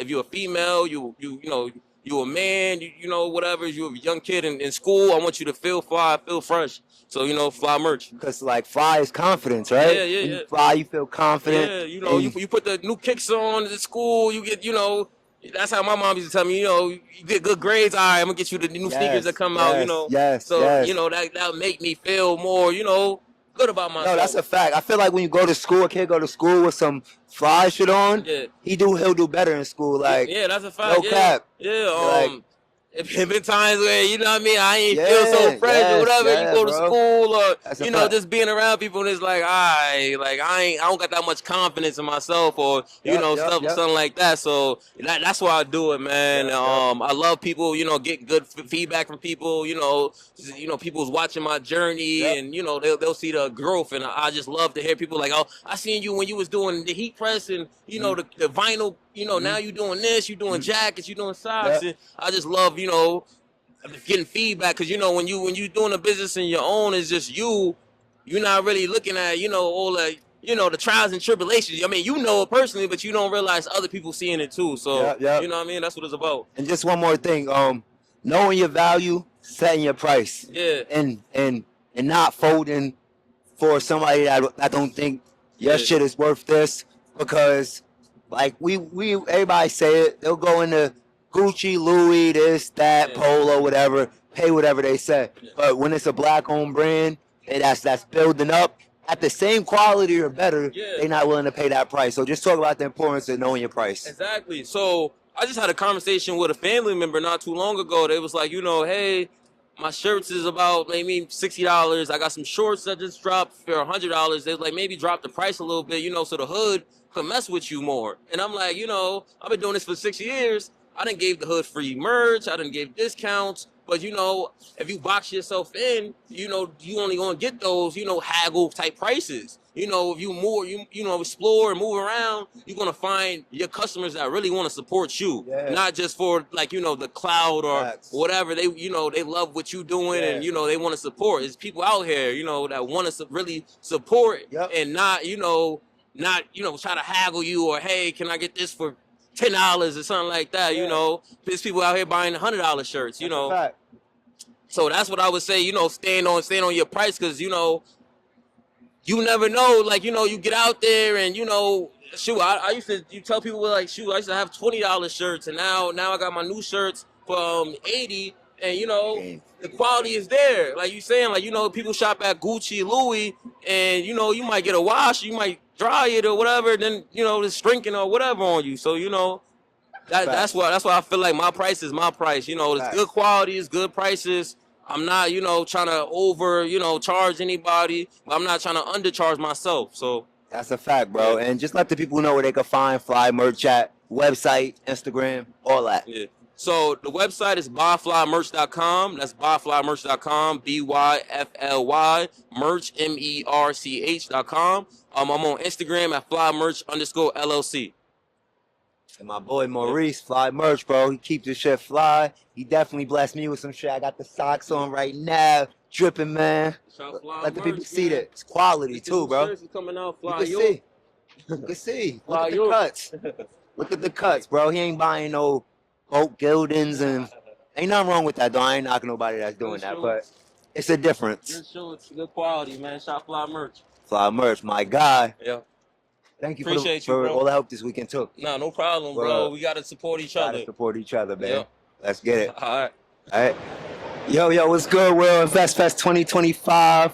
RAPDILLZ Stage. We here with Aaliyah, the founder of Financial Revolution. Financial Revolution. Tell the world about Financial Revolution, because you do a lot of different things. Yeah, so I'm Aaliyah Dua. I'm 22 years old, born and raised in Brooklyn, New York, and I'm the founder of Financial Revolution. We teach financial literacy, entrepreneurship, and political literacy. We're in schools across New York City. We work with about 25 schools this year, and I also created 2 financial literacy card games, Broker Brilliant and Rap Cards. So we're revolutionizing how financial literacy is taught and making it fun and relatable to our audience. Yo, Six, this crazy. Like, so one of my main things, I'm working on a documentary Okay. about hip hop as a teaching tool.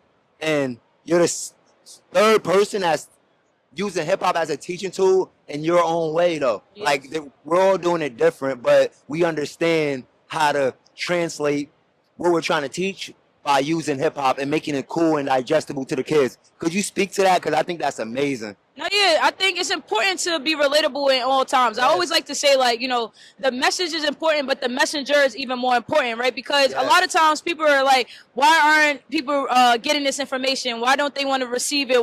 They don't want to learn it? But it's because you're not meeting people where they are. A lot of people listen to music, and a lot of rap music talks about money. So why don't we utilize that as a tool to teach and educate people? So what I basically did was create a card game called Rap Cards, and the card game basically takes the rap lyrics out of the different songs and it basically takes those lyrics and it teaches them about the finance terms. So for example, a lot of clothes that we wear, for example, I remember my first time I learned about a Mary was through a song, right? Like Mary jeans, I learned that through a song. But then first time I also learned about certain finance terms was through music as well, right? So like Lil Baby says, I've been saving more than I've been spending, right? That is a financial literacy term, saving, right? He's saying I've been saving money more than I've been spending money, right? So that is something that we can utilize to play and teach, and so in the amazing. schools. So, and just as a recent, our community just got put on the EBITDA from the Clips. Wow. They on their album they got the song called EBITDA, and now people are understanding what that term even means. Wow. And I think that's so powerful. Just how you're saying, like, that's powerful. This is genius. Thank you. And what's the other set? Yeah, so, and then this game is called Broker Brilliant. So Broker Brilliant is a financial literacy trivia game, and we also have a drinking component and a non-drinking component. So I'm going to test you real quick. Let's see if you Broker Brilliant. Ah, shit. All right, let's see. Cool. We're going to do 2 cards. All right. So, what is a 529 plan? 529 plan? 529 plan. This is ill because I have a 16-month-old. Okay. It's basically fun for her college fund. All right. Or not college, just education. Good job. Preschool, all of that. All right, Yeah, so yeah, in this case, you would get a currency card. Yep. So the more currency cards you get, that's how you win the game. All right, we're gonna do one more. All right, what is the difference? Give me 2 types of life insurance policies. All right, which I also just got because it only became important because I have a child. You got whole life insurance and term life insurance. Correct. All right, so you are brilliant. All right. So that's how you play the game. So when you get the question incorrect, you got to take a shot. And if you don't drink or you're playing with young adults or people who don't drink, you got to do squats or push-ups instead. You're gonna impact a lot of people with this Thank you. because, like, that's fire. Thank you. That's really dope, bro. Like, sorry, that's really dope. Like, wow. I. How do people tap in and like get these cards? Like, you shipping them? Yeah, so right now the card games are on Amazon. You get Rap Cards and Broker Brilliant on Amazon. Also, you can buy on my website, financialrevolution.com, and tap in on social media, Financial Revolution on all platforms with 2 N's, and I'm here.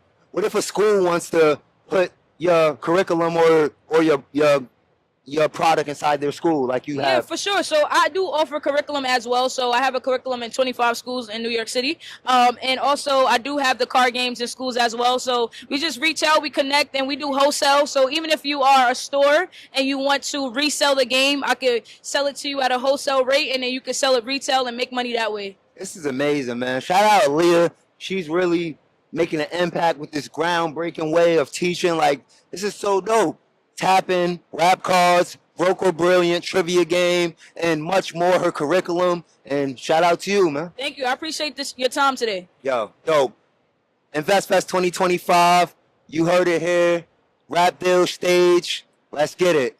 Yo, what's good, world? Day 3, InvestFest 2025. And we're here at the RAPDILLZ Stage. And I'm here sitting with Adrian Michelle of Safe Stops Global. Safe Stops Global.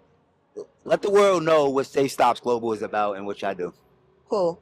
So my name is Adrienne Michelle. I am the founder of Safe Stops Global, and we're reimagining how traffic stops are conducted from behind the wheel by using innovative tools and digital documents to streamline the process. Okay, so like, how does that work? Like, what? Just so the world know, Sure. what problem is Safe Stop Global solving? So Safe Stops is designed to solve anxiety while on the road, especially during traffic stops. About 65% of people that drive have some sort of disability, invisible or visible. So when you have the app, you can upload your documents, and then if you're ever pulled over, you can have the officer scan the QR code and retrieve the documents directly from the app. So you don't have to worry about reaching for things, whether or not you have anything. It'll allow you to kind of just go through the process knowing that you have something you use all the time, which is your phone. So is this just for like disabilities and stuff, or like does this work for your, like, say if you got a pistol permit or something like that, and you don't have your car with you, could you put that inside the app? That's a great question. No, it's not for just people with disabilities, but it is for people who have any type of situations that if they're pulled over could seem as if things are like either suspicious or give a reason for them to investigate, especially with people who look like us. It doesn't take much for them to automatically assume they have to take a deeper dive. So in the app, you are able to upload whatever documents that are important. Yeah, right? cannabis card. Yeah. Yes. See, all right. Yes, and you made a good point. If you're a licensed carrier for a gun, that should be uploaded because they don't have to worry about whether or not you're reaching for your gun because they already know that you're a gun owner. I always attributed that feature to Philandro Castile because remember he got pulled over and he was a gun owner and the officer shot him within the first 15 seconds of it after he told him that in front of his girlfriend and his daughter. Wow. So this is a very impactful, important app, and I'm glad that you're doing it. What inspired you to make this? Was it a situation? Was it situations like the one you just spoke of? Like, what inspired this? Well, besides the Philandro Castile, I'm also a school teacher. So it was my own stop. I grew up in the Bronx, 15 minutes away from my home. During the pandemic, I found myself by a checkpoint. And when the police officer pulled me over, he was like, well, there's been a string of auto thefts in the area. I drive an older car. I probably couldn't pay somebody to steal my car. But he had to do his investigation. When I went to reach for my purse that was in the back seat, when I turned back around, they had flashlights flashing in my vehicle in the daylight. So, the barrel of a flashlight could resemble a gun depending on the size. So it kind of made me a little nervous. And I also suffer with anxiety. So, from then on, I was like, what? I do everything on my phone. I could order food. Listen, I could pay for drawers online. Why can't I be able to conduct this remotely? And that has been my charge since. That's really dope. It's very purposeful, and I'm glad you made this. Like that's just really amazing. Tell the people where they could download this app and where they could find you to find more information on this app. Awesome. Thank you so much. So you can find us at www.safe stops USA.com, and we are Safe Stops Mobile on all social media platforms. We are excited to bring this to the community, and we believe that it's gonna. I came up with the idea, but the community is gonna be what helps shape it, right? So we need all people to get online, download the app, give us feedback, and help us change the narrative on how traffic stops are conducted today. Hey. Download it, iPhone, Android, right? Both. That's right. We're on Google Play iPhone, and Apple Google Play, iPhone. Apple, this is really important. It could save a lot of lives. It could save a lot of, anxiety. Download this. This is important. I'm glad you sat down and spoke with me about this app. Word. Nice to meet you in InvestFest 2025. That's right. Another good one. Let's go. That's right. Fire. InvestFest 2025, day 3, and I'm here with my bro, RAPDILLZ, the artist. Yo, how you doing, bro? I'm good. I'm blessed. Facts. Hey, word. Could you tell little people about your art and your brand? Yeah, absolutely. Yep. Yeah, for sure. All right, so like the brother said, my name is RAPDILLZ STAGE. I'm a fine artist, a painter, designer from Philadelphia, Pennsylvania. Philly. Uptown to be exact. And yeah, man, my art is a combination of graffiti and an assortment of the fine arts like mannerism, expressionism, etc. I came up in a time in an era where, graffiti was life. You know what I'm saying? In the early '90s and etc. So, I had a couple of situations as a child that forced me to be in a community service program. And part of that program was kind of honing in on our artistic ability. The judge asked my mom, like, what does your son like to do? She said he draws all day. Okay. So that kind of put me in a space where, I had to focus on my creativity, and that kind of helped me to realize that this is something that I possibly want to do with my life. Okay. So we're here at InvestFest, and Abdul is actually my neighbor, like in booths next to me. And I'm watching as people walk past, and his art is like stopping people. Yeah. It's something about your art. Of course, it's great art, like but it's stopping people to where they just like, that looks interesting. Like, what is it about your art style that's so eye catching the way it is? Like, you have a piece with you now. I do. You can show it to them real quick. Yeah, sure. So, I try to incorporate a lot of different inspirations. This piece is called "The Educator's Evolution." And I don't know if he would like me to say it, but I'm gonna say it anyway. Shout out to Deon Taylor, who was here in 2023. Okay. Deon Taylor is a brilliant director, producer. Yep. Did things like Power, the one with Tommy in it and all that. Yeah. And he bought the original of this painting back in 2023, as well as a custom piece he had done for his spot in LA. Shout out Deon Taylor. Shout out to Deon Taylor. And I also have this piece right here, which is called Courageous. Courageous is dedicated to the young kings, the young brothers out there. I have a son myself. I have multiple sons myself. And so, I don't like when people label these young brothers as YNs. Yeah. So this is just an ode to them. You know what I mean? That in a world where people have so many expectations on them, they have to be bold and courageous enough to stand on their own too and be themselves. You know what I mean? And be true to themselves. And, no matter what their environment has for them. You know what I mean?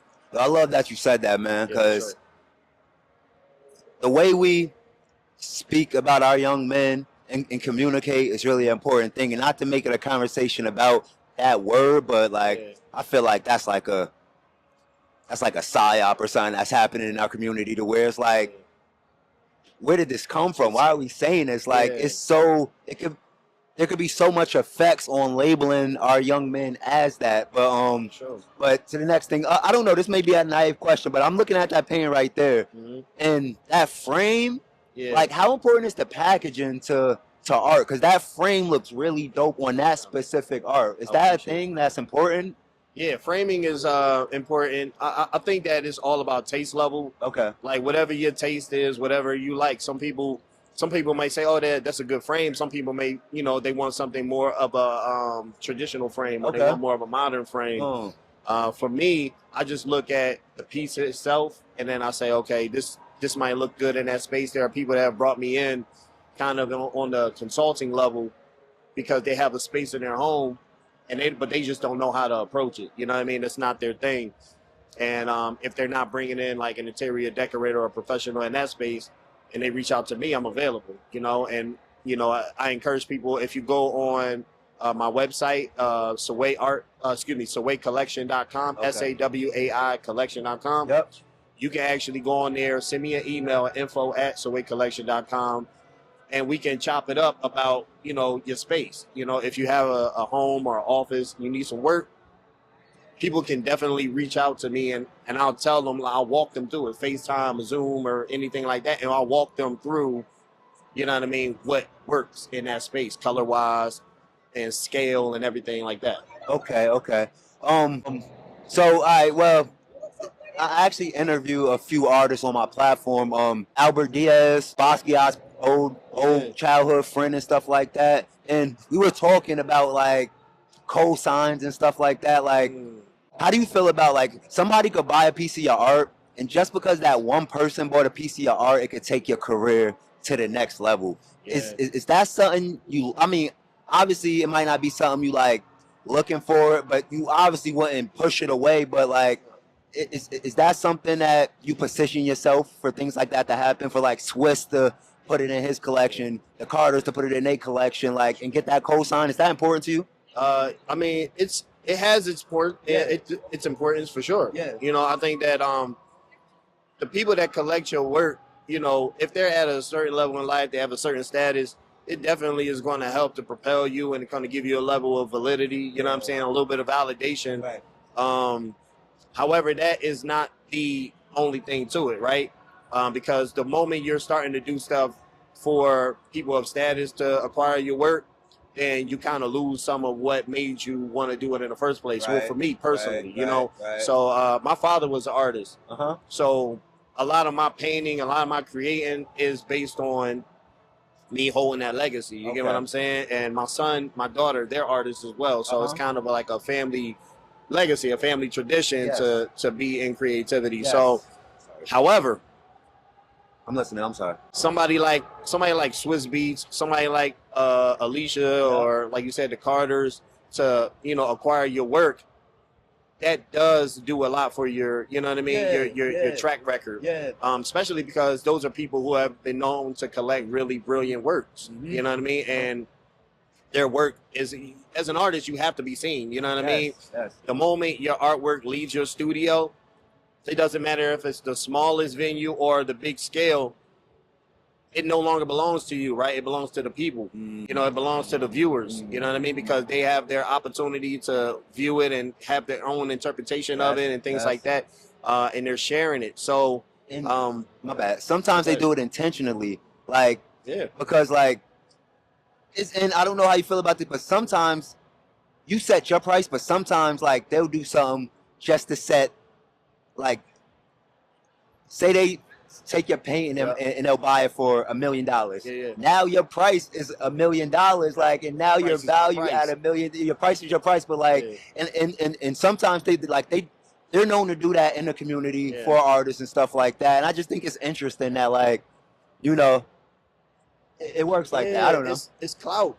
It's clout. It's clout. It's clout. It's clout. It's clout. And, you know, clout is, look, man, we It's a live good- in it a can be a good time thing, where though. attention. What did Gary Vee call it? Attention arbitrage. Attention arbitrage. You know what Yep. I'm saying? It's like people put their eyes on your work in it, you know, and that's what we want as artists. Like Yes, I said, yes, you know, yes, yes. I don't put my stuff, I don't create for my stuff to sit in the closet. Yes, You get right. what I mean? Exactly, I got some exactly. work. I have a few pieces Yes, of work yes. that I've kept in my home, and I've shared it with my family, and my kids Uh-huh. see it every day. Uh-huh. But the moment I did a solo exhibition at Ubuntu Fine Art in Philadelphia on Yep. Germantown Avenue. Shout out to Steve Taylor, the owner and curator there. Uh-huh.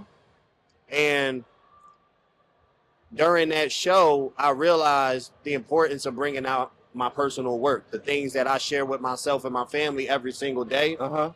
because those works say something deeper about myself. Yes. You get what I'm saying? Yes. I can create something. If I go and I do a painting of like Nipsey or something like that, if I go and do a painting of, you know, some of these people, Yeah.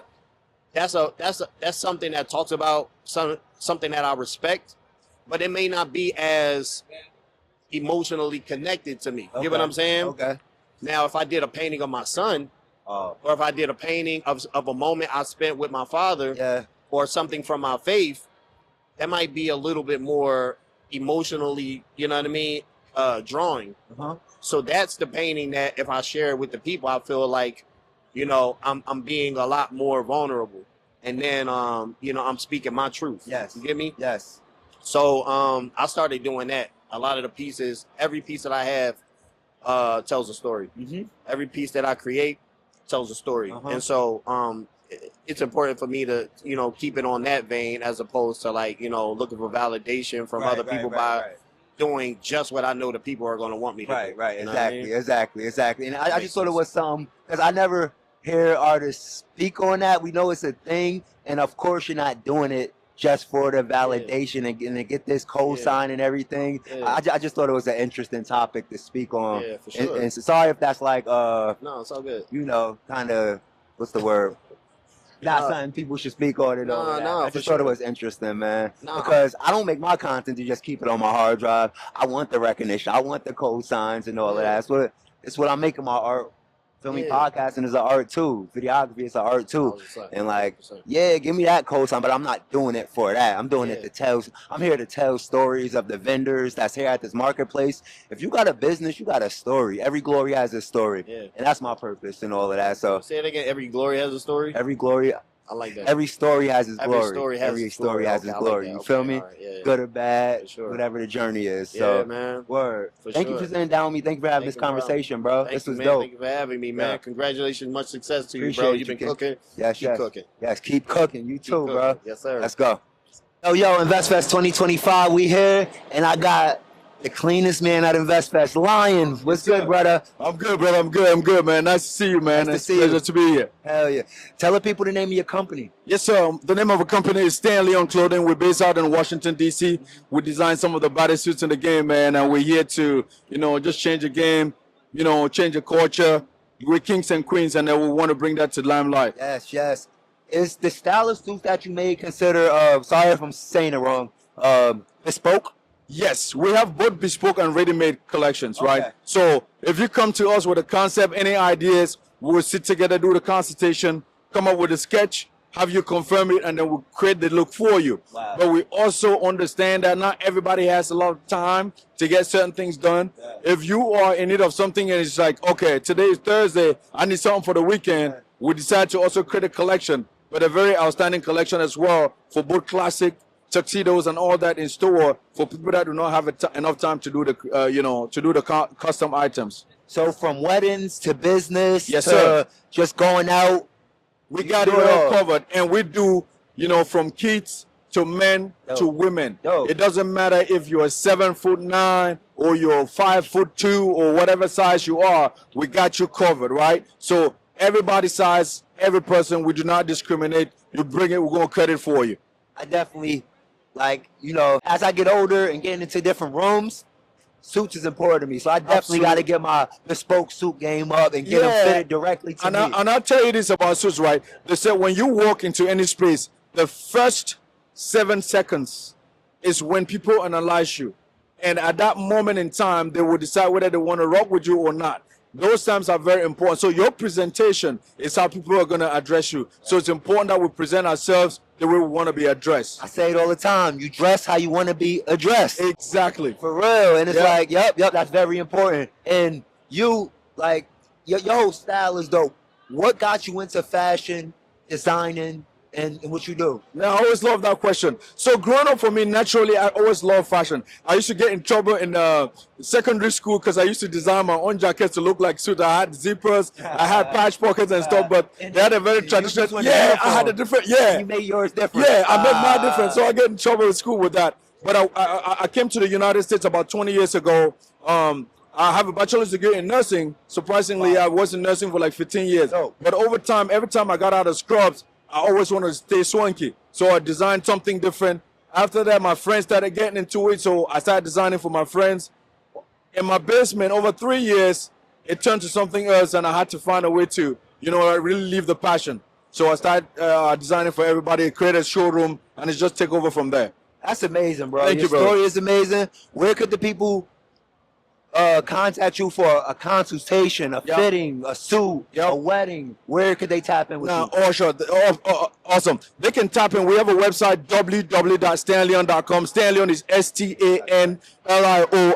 Okay. When you get on there, you can make an appointment with us. You can either be virtual or in our showrooms. We have showrooms in Laurel, Maryland, but distance is not an issue. It doesn't matter where you are in the world. We do virtual consultation, send all the details to you, do the sketch, you confirm, and then we go into production. And of course, That's dope. we are on Instagram, @StanLeon_clothing, Okay. and all other social media platforms like Facebook and all that. Perfect. Yes, Yo, sir. Thank you for tapping in with the platform. Man. Thank you for being here at InvestFest, part of the community.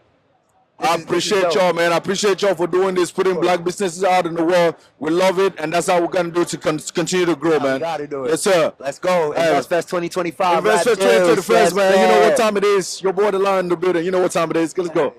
Yo, well, InvestFest 2025, and this is a special interview for me. Like I said with my other bro, because first of all, we got Truly 2 times in the building, and this is impactful and special for me because this is my 3rd year here, and every year, first year I came, I linked with bro, we got content together. 2nd year we linked, and seeing each other grow every year is inspiring and it's dope, bro. How you been, bro? Man, I've been successful, bro. You know, you would think in 3 short years you would accomplish short goals, but these 3 short years, man, have been amazing, and you know, both of us have made tremendous leaps. And I think it's an ode to hard work and hard work ethic, because a lot of us hear the time it takes, they're like, man, I don't want to do that. But when it's your essence, you feel me? Yeah. When it's your commitment and your passion, the time seems like ain't even been that long, bro. You're an author now, bro. Yeah, I'm author of 9 books, actually. That's crazy. Yeah, man. Matter of fact, when I met you, I think I only had maybe 1 book. Wow, bro. So talk about your latest book, 6-Figure Confidence for the Everyday Employee. Right, man. So this right here is a remix. The first version came out in 2022. Okay. I've since then added about 200 pages. It's now a book of 305 pages. And it really means a lot because I came out of alcoholism, St. Patrick's Day 2021. My roommate was a bartender, fixed me my last drink as an alcoholic. And then this book picks up November 2021. Wow. You know what I'm saying? When I had the vision that I wanted to make more. Okay. Lay some game on y'all, and I'll be brief. There are 1,440 minutes in a day, 43,200 minutes in a month.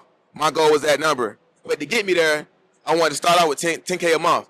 So the book chronicles that in the first 5 pages. And the rest of it, bro, is mindset, actionable steps. It's important because as a life coach that helps business owners build confidence, right? All of us have had a job before. Confidence is the belief in your ability to do a thing. Most of us say, what? Been at the job 5 years. You know, I'm manager now. I got a parking spot, right? The job confidence should be leveraged for the business confidence. That's crazy because I asked this question to a lot of people. Okay. What's more important, confidence or competence? Ooh, see.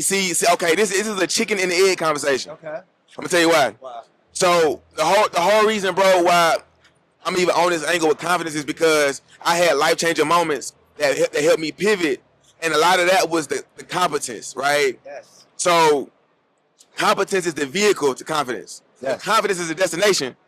Competency is the vehicle. Once you know what you're doing, you gotta do it confidently, right? Now, in fact, bro, here's the thing. Even if you don't know, it's the repetition that makes it that makes that shit happen. Yeah. Okay. Okay. Fire. Now, fashion. Yes, sir. Let's talk about this jacket that every year I've seen you with a different version of it. Correct. And it's not just a jacket though. It's an invention. It's a something that never been seen in fashion. Truly. Like you innovating. Talk about it. Yeah, man. So okay. We call it the Guru Trench. The Guru Trench. Explain it. Yep. So if you look up the word guru, right, it's gonna say guru, Sanskrit, Indian, yogi, or expert. You know what I'm saying? I was like, bruh, what can I create that's strictly for people that say they gurus of their industry? That's my first goal. Me, you know what I'm saying? I did grow up on Inspector Gadget. And one of the things I've noticed, like, bro, okay, so I've always been about having a standard. With my standard, I don't like holding stuff, bruh. So I had to create a garment that can hold all my stuff. I can still be fly. That's hard. You know what I'm saying? So it's purposeful. Yes, I'm very intentional. Wow. 11 pocket shouty, 5 on each side, and 1 on the inside. Wow. You feel me? Now, again, bro, 13 years, 12 years into the fashion game with the streetwear brand, I got burnt out. I was showing love, and I ain't had no more love in my bank account. You feel me? And then when I went to California, It'd be tough. You gotta give away pieces. yeah, bro, but here's the thing. My confidence wasn't where it should have been because I would have charged more, and my support group would have understood. Like extra $5 or $10 won't hurt nobody, bro. Just know your number and I didn't see the value in my product. You feel me? Feel you. I've been walking around telling everybody value versus affordability. So these books sell for $100. I sold one yesterday by mistake. You feel me? Fire. Which is funny to say. Fire. But Leading with value is $100. Leading with affordability, I got $20 t-shirt.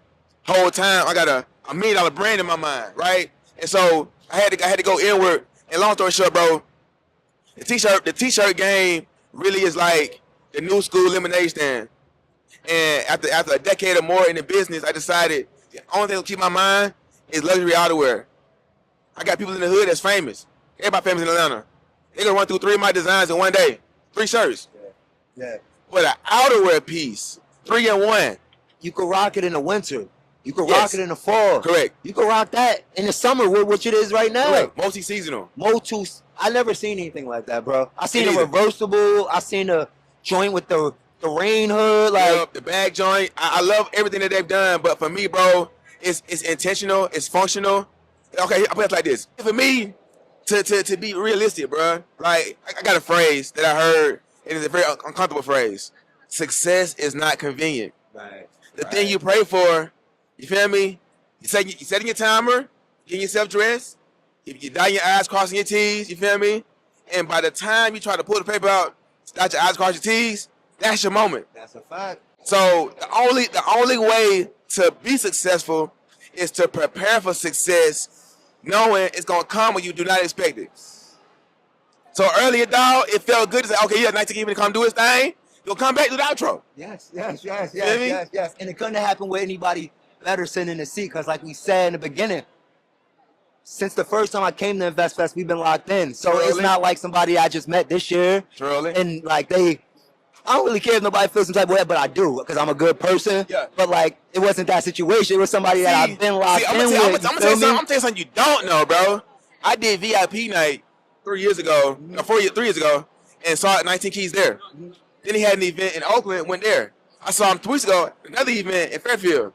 So you allowed me to run into him. You feel me? Moment. Yeah, but I just right here, you know what I'm saying? Vibing with the homie. Yeah. So it did more for me than you think it did, bro.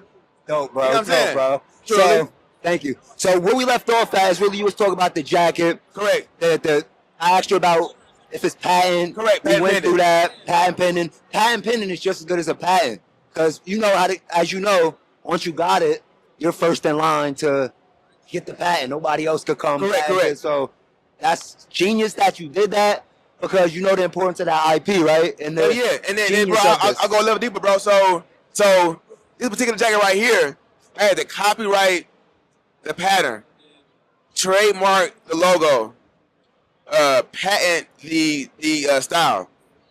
You feel me? The functionality of it, and that's just how we rolling, bro. Like everybody got t-shirt design, they leave out the value of IP.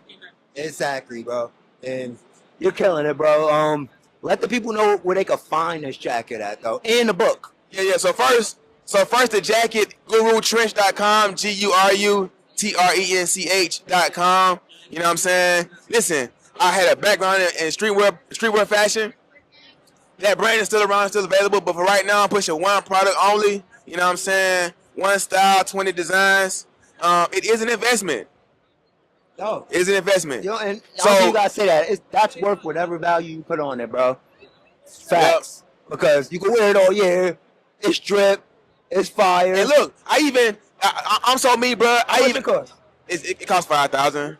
Well, 48, and 53 cents. Hey, if you go in Gucci, that would Hey, cost look, 5,000 to I'm 10,000. gonna tell you what happened, bro. Bro, I went to Dior, bro. They had $3,100 bubble coat. Went to Burberry. You know what I'm saying? They got the 4,500 trench. You did the market research. Like, bro, look, I'm supposed to be successful, make money in life, and have jackets, garments that have a one-use utility. That goes against making an investment. You know what I'm saying? Premium lifestyle comes at a premium price. Make something of value, show the value, sell the value. That boy, Matty J. If he sells 5 of those, it's $100K. What's up, Matty? If he sells 5 of those, he lit. Let's get it. Hey, man, so the goal is 1,000, and then Oh, my I'm done. God. Let's you know go. what I'm saying? He's done. And then guess what? Doing that builds a scarcity value. So now the resale is crazy. Yo. Yeah, I'm out the game. You killing it, and I love the way you're going about this, bro. Man, thank you, bro. Thank I'm you, gonna bro. keep watching your progression. We gonna talk next year when I'm on that big stage. I'm gonna shout my. thanks, You bro. gonna be on there with me. Hey, man, Either speak way, about I'm it. shouting you out off the big stage. Yeah, and all of that. and we gonna keep going. Rap Hey, Bills. look, but hold up. Everybody know their credit score. No one knows their confidence score. MyConfidenceScore.com. 2-minute and 3-second survey, 25 questions to help business owners understand how confident they are not. You snap with that. Wait, You you, know got what an I'm actual saying? website for that? I do. MyConfidenceScore.com.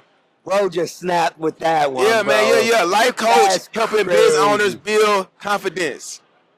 Let's get it. Rap Deals, Truly. InvestFest 2025. My boy Truly. We here. Let's go. InvestFest 2025.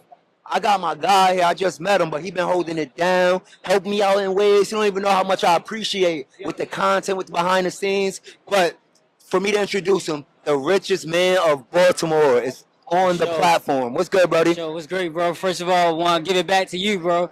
Your energy since I met you Thursday night, bro, just organic, just mad genuine. So I had to support and get that back. And honestly, bro, I can just say, just walking around, bro, you might be the hardest working person here this weekend for sure, bro. Just giving up so much energy with all the interviews and stuff. So definitely want to shout you out, man. Follow Rap Deals for sure if you ain't already. Yes. Yo, like, appreciate that, King. Tell the world a little bit about what you do, your brand, your business.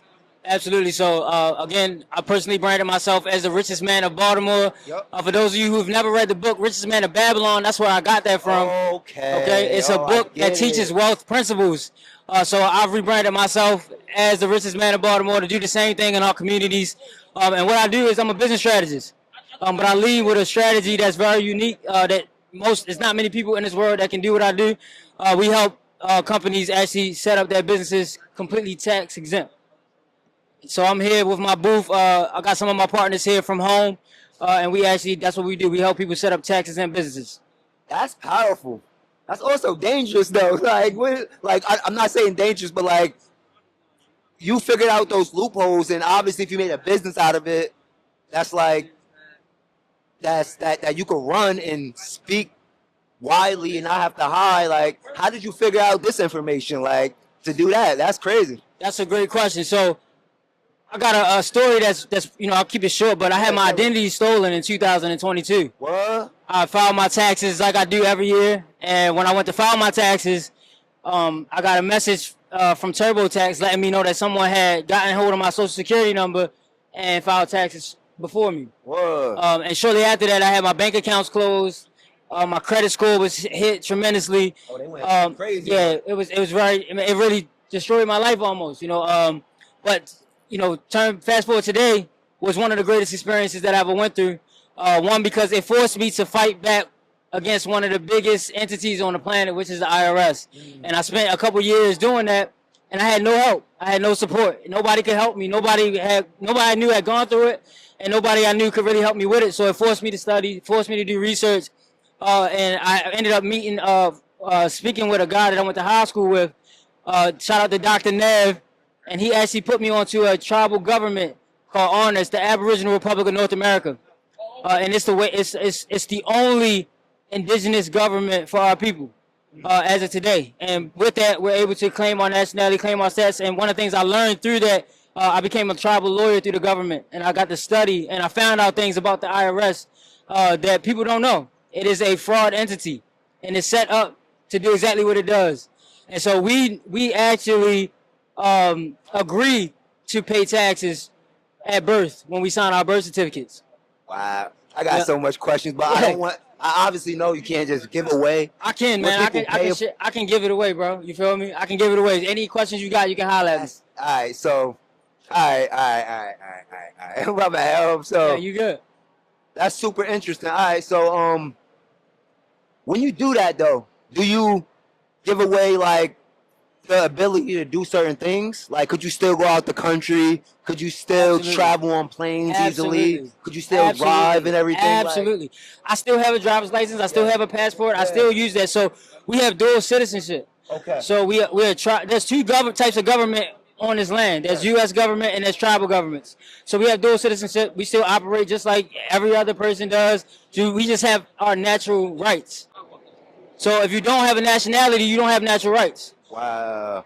And tax exemption is a right that we have that we're not using because of ignorance. This is making a lot of sense as you're explaining it. It's making a lot of sense. Okay.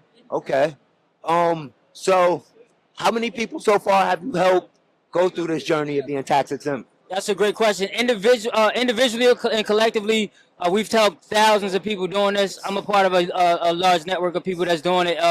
But it's a natural thing in our community that we don't pay taxes. So it's a valuable service, but just wondering, is this an expensive service? It's worth it because what you get out of it, but is this an expensive service? That's a great question. So our base service for you to join our government is $720. Oh, that's not bad at all. It's not bad at all, but we do it on a high level if you want businesses exempt as well. So it all depends on what your business structure looks like and what it is that you're trying to accomplish. But how I like to explain it to people is it's not an expense. I made the money back in savings and taxes in my first month in business. My first month in business, I made that money back. So it's really an investment, and you get a return on your investment right away. You know, and I got receipts to show. If you guys follow me on Instagram, you can see my receipts. I don't pay taxes on anything, not sales tax, not income tax, not capital gains tax, not property tax, any taxes at all. That's crazy, man. That's powerful. That's powerful. And you said you're a lawyer, though. Tribal lawyer. Yep. That's dope. Yep. I ain't gonna even hold you like I know what that means. Tribal law. Could you explain it to me? Yeah. So tribal law, man, it's really natural law. It's God's law. Okay. All right. So we are Aboriginal. We're the original people on this land. So the United States government came here after we already had our own laws in place, and they supersede the laws. And the Constitution actually acknowledges and supports that. We just don't read. You feel me? And you know, there's a famous quote. I don't know who said it, but if you want to hide something from a black person, you put it in a book. All the tax codes and all that, they explain these things to us very in our face. It's just a matter of us going and do the due diligence and going to read. Wow, bro. Yo, let the people know where they could tap in and get this service that could be life-changing for everybody. Like, let the people know how they could tap in with you for consultation, for services, for whatever it is. Absolutely. So I have a $10 guide. It's the 10 rights you didn't know you had. If you go to my Instagram, Richest Man of Baltimore, if you call Matt Tax or DM me Tax, it's an automation setup that's going to send you a link to the guide. It's $10. And from there, you can book a consultation or get any other service that you want. But I'm more than happy to speak with people individually and get them set up because every situation is unique. Wow. Amazing. Thank you for sitting down with the platform, bro. Man, the pleasure is all mine, man, for sure. And I just want to thank you for being an example of a servant king, bro, a servant God. You know, you're helping every single person that walks through here, but giving them an opportunity to be on your platform, and it speaks volumes to who you are, bro. If any way I can support you and help you, I'm gonna do that for sure. Means a lot you saying that, bro. Bless. InvestFest 2025. You see what we're doing, great, man. So sure. much value. There's so much value, y'all. Let's go. So this is a brand called Dash 9. Shout out to Priest. He's a founder of the company. But we all know that the brands that we wear today, Louis, Gucci, they're not owned by us. You feel me? So this is a brand by us, for us. This is a black-owned luxury accessory bag right here. Listen, I seen so many people at this event with Gucci, Louis bags and all that stuff. The markups on those bags, 100%, 100, 200, 300, 400, 500, 1,000% markups. They're charging people $2,000, $3,000 for a bag that cost them $37 to make. Our price point is right where it needs to be, but it's still luxury. And again, we're putting this money back into our communities. And this is vegan leather here, bro. That shit, it looks, yeah, that's quality, bro. Follow Dash 9, man. Follow them. Fellas, get this bag for your ladies. We're going to bring fashion, and we're going to bring it back into our economy and our communities, for sure. Fire. That's fire. I ain't gonna hold you. Appreciate you, bro. Thank you. Entrepreneurship, man. For sure. Man of many trades. Let's get it. InvestFest 2025. We are here, day 3. It's been amazing, and we are here with Cremo Creme. Hi, everybody. Thank you so much. Sakap Fet for all of my Haitian Zos out there. We are Cremo Creme. We are all natural, all self-handmade body care line where we specialize in scrubs, soaps, body butters, oils, deodorant, lip balm. Goes on your hair, goes on your skin, goes everywhere. Keeping you looking fresh, fine, and feeling good all day long.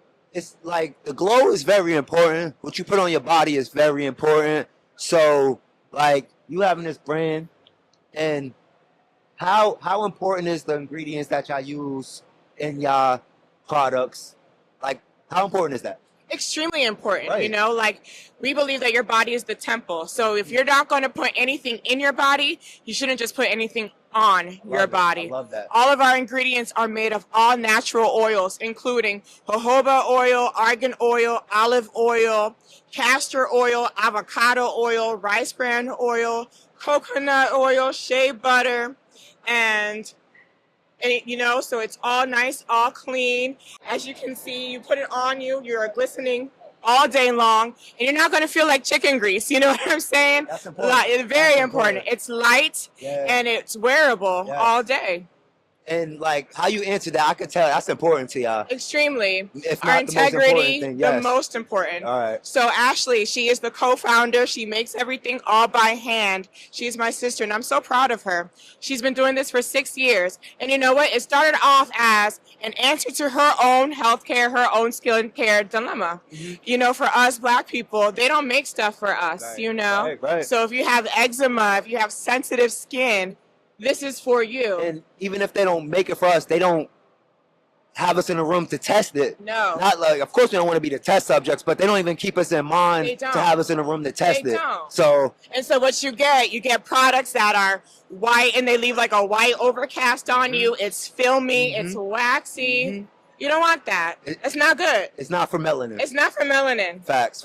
This is a really dope product. Why did you decide to name it that? Because when I hear that, I meant like there's a saying like creme de la creme, like that's Best you, of the the best of the best. Okay, Because that's what we are. the best of the The best. best of the best. I love Best it. ingredients. Best ingredients. Best quality. Best quality. Best shelf life. I'm saying you Oh, have word. a product. Yes. Okay. Our stuff lasts. It keeps its integrity. You know, after a while, something is on the shelf, it starts fading away, Yeah. like the smell, Facts. the features, and all Facts. that. Nope. You can have something in your purse, last for a year, and it's still just as good as the first day you bought it. That's dope. Where could the people like? Is this something that could be shipped to them? Everywhere, including international. Oh, So wow. if you got a cousin out in the Caribbean, you got an auntie at the UK, you got some family members elsewhere, anywhere, just give us your address and she'll send it to you. What's the Instagram? What's the website? How do they get this product? Absolutely. So you type this in here, creme.com. Could you spell it out for the people? in case they can't see that? KREMAUKREM.com. There you go. Follow us on Instagram, follow us on TikTok, follow us on Facebook. Crema Creme, best of the best, and we are that one for you. Question. Before we end it, how important is TikTok Shop for your product? Because live shopping, TikTok Shop, in the year we're in, like the gurus, everybody's saying you have to get on TikTok live shopping. It's the new QVC, and I feel like your product is kind of the perfect product for that. People are going live and they're treating it just like QVC and selling product after product just by talking about it for hours and rubbing it and using it. How important is platforms like that for you, or are you just starting now, like every other brand, just now getting on things like that? Yeah, so right now we do have an online presence. Yes. Most of our sales do come from in person. You know, Okay. people do like to know what they're about to get into, right. what they're trying out. So here at InvestFest, I was walking around and showing people what we are all about, having them try it, having them smell it, having them see what it looks like in person. And that's the integrity behind it, you know? Like, we're not trying to hide behind anything. If you trust us enough and you get it from us online, we really, really appreciate it. Yep. Is that something you're open to doing? Is the TikTok live shopping? Just because it's blowing up. It's blowing up. We're You definitely should really look open into it. getting us out there and all types of things. Yeah, okay. We also work a lot with other brands too and other businesses. So let's say you're having a fundraiser or you're hosting an event and you need some swag to give away, or you need some party favors to have. Smart. Yeah. Smart. You tell us a scent that you would like. You can do it in either our butters, our soaps, or our scrubs. We will customize it for you. Dope. Send us a label, Dope. and we will customize that for you. And there you go. Fire. Thank you so much for sitting down with the platform. Yo, your product is great. My hands is like, it's glowing right now. You feel me? Absolutely. So, thank you. Thank you so much. Thank you guys, everybody. InvestFest 2025, RAPDILLZ, Creme, Creme creme, Creme baby. oh creme. Yeah, let's go. InvestFest 2025. We here, RAPDILLZ Network, and I'm here with my guy I just met, Stony. How you doing, brother? How you doing today, Facts. I thought this was important because anybody that know RAPDILLZ know we have humbly one of the biggest cannabis platforms, shows, podcasts in the industry with the Stage One podcast. And my guy right here from Oakland, Oakland, is he's doing it big in the cannabis world. So I'm glad to have him on. Tell us a little bit about Stony World. I appreciate you. So yeah, we are a distribution company based out of Oakland, California. We got into business and officially licensed in 2022. Didn't officially get to business until 2024. Just kind of took some time to get everything right with all the regulations and everything, you know. But in the first year of business, we were able to get our product into 25 stores. You know, pretty quick. You know what I mean? We specialize in clean smoke and unique flavors. Most important thing to me is clean smoke. Everybody's got sprayed bags. They're not flushing properly with the chemicals and everything. So we really kind of wanted to hyper focus on like the connoisseur who really appreciates the smoke. That's a fact. Yeah, for That's sure, a bro. fact. How do you say it? Cannabinoid or cannabinoid? Cannabinoid is how I Cannabinoid. say it. That's how I say it. I can't say that's right, but that's how I say it. It's just both ways is right. I say cannabinoid. Yeah. It just feels like cannabis. Right. The wording and the stigma around like where you're from, they been over the stigma. Right. Where we're at right now, currently, it still has it. You can still even get arrested for Zai out here and all of that. It's different, and it seems like a whole new world. In New York, one of the main things New York did right is that you can smoke cannabis wherever you can smoke a cigarette. And we're one of the only states that have that. Right. To where you could just openly smoke your Zai and all of that. Talk about regulations and it becoming open more to the world and how you go about it, you know, because we got to have our Zai where we go. How do you go about it, bro? Right. Yeah, with the regulations, man, I would say that I'm grateful that we're starting to finally slowly open up state by state. You know what I mean? It's happening. It's slow, and they're far behind, but it's happening. You know, even just the decriminalization in certain cities. Like I think I read recently they just decriminalized it in Dallas, Texas. That's huge, man. Oh, I didn't know Texas. I thought Texas was one of the only last in one to do city, it. Okay. Dallas specifically, Wow. and it's only decriminalized. You know, so anything under an ounce, you're okay. Anything over an ounce, you're gonna get the full punishment. You know what I'm saying? Yeah. But that is a big step, especially in a state like Texas, like you're saying, bro. So like, it is definitely hard to maneuver around, especially in states like Georgia. You know, this is my first time here. I'm definitely was not coming with anything. I was nervous about it. Yeah. But you know, we gotta have it wherever we go. You gotta have it. And it's not too bad. Like you can smoke your weed. Like I was outside smoking and a cop will walk past and they won't say nothing and all that. But you know, you never know. You gotta be careful, right? You just don't want to risk it. You just don't want to risk it. And where we come from, we're not used to that. Facts. But distribution. Could you talk a little bit more about distribution and how you go about? You said you're in 25 dispensaries. Correct. How did you go about building that brand, building your packaging, and making yours stand out and getting because like a lot of these dispensaries are saturated. There's just too much product. So how does Stony World stand out in these dispensaries? I got you. So really it comes down to kind of how I was saying about the clean smoke.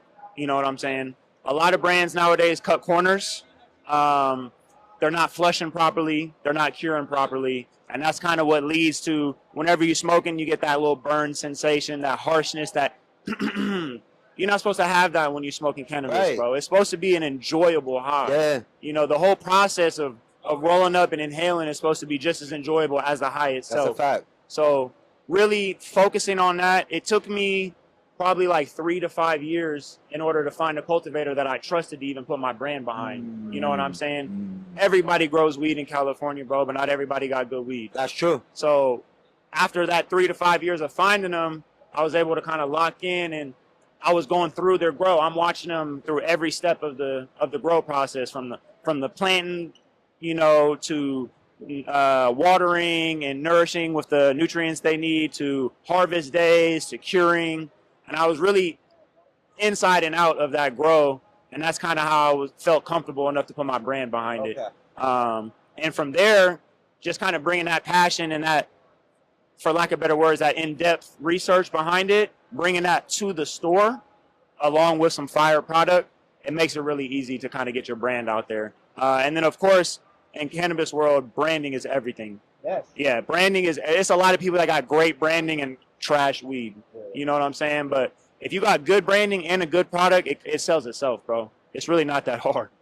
And that's where the regulations are different in state to state. Right. We can't have the globe with the cartoon character on our really? products in New York State. We can have bubble letters. We can't have graffiti. Like the packaging is, and it's starting to, the OCM is starting to make it a little bit better to where we can have we can't do die cut. It's crazy actually. Like You can't even do die cut it's very regulated. But they're starting to get a little bit better with it. Okay. And because it's understandable, especially when we're only 2 years in New York Right, State. you are fresh, So for we sure. want to make it digestible and make it safe for kids and everybody. But I actually wanted to ask about. So it's this thing that happens, and this is not for everybody. But in New York, if you got the Cali back before it was legal, if you got the Cali plug, right, you was the man. Right. If I knew you back then, I was the motherfucking man, Right, bro. right. But now what's happening, right? We getting our ZA, and it's not for everybody. So I want to keep saying that we getting our ZA, and because of regulations, a lot of the ZA that we're getting in New York is pounds of ZA that didn't pass the mold test to be in dispensaries. So what they do is they just send it to New York on the street on the legacy market, Right. and that's what we're getting. And a lot of people don't understand that like they rather sell it to the dispensary because they're getting it for selling it for a premium. Right. But because they can't, because it didn't pass the lab test, they got sent it to New York. Just talk about that and how that's happening a little bit. Right. So that's definitely a big thing. Like I was saying earlier, a lot of growers cut corners with things. Yeah. And that's kind of one of them. A lot of people don't even know what powder mildew looks like. Right. A lot of people just think, oh, it's powdery. That just means it's Aspergillus, fire. all It's types just of what stuff. it is. Yep, And yep. it's like, nah, it's actually mildew. Yep. And that's because they didn't cure it right or they didn't dry it enough before they decided to start curing it.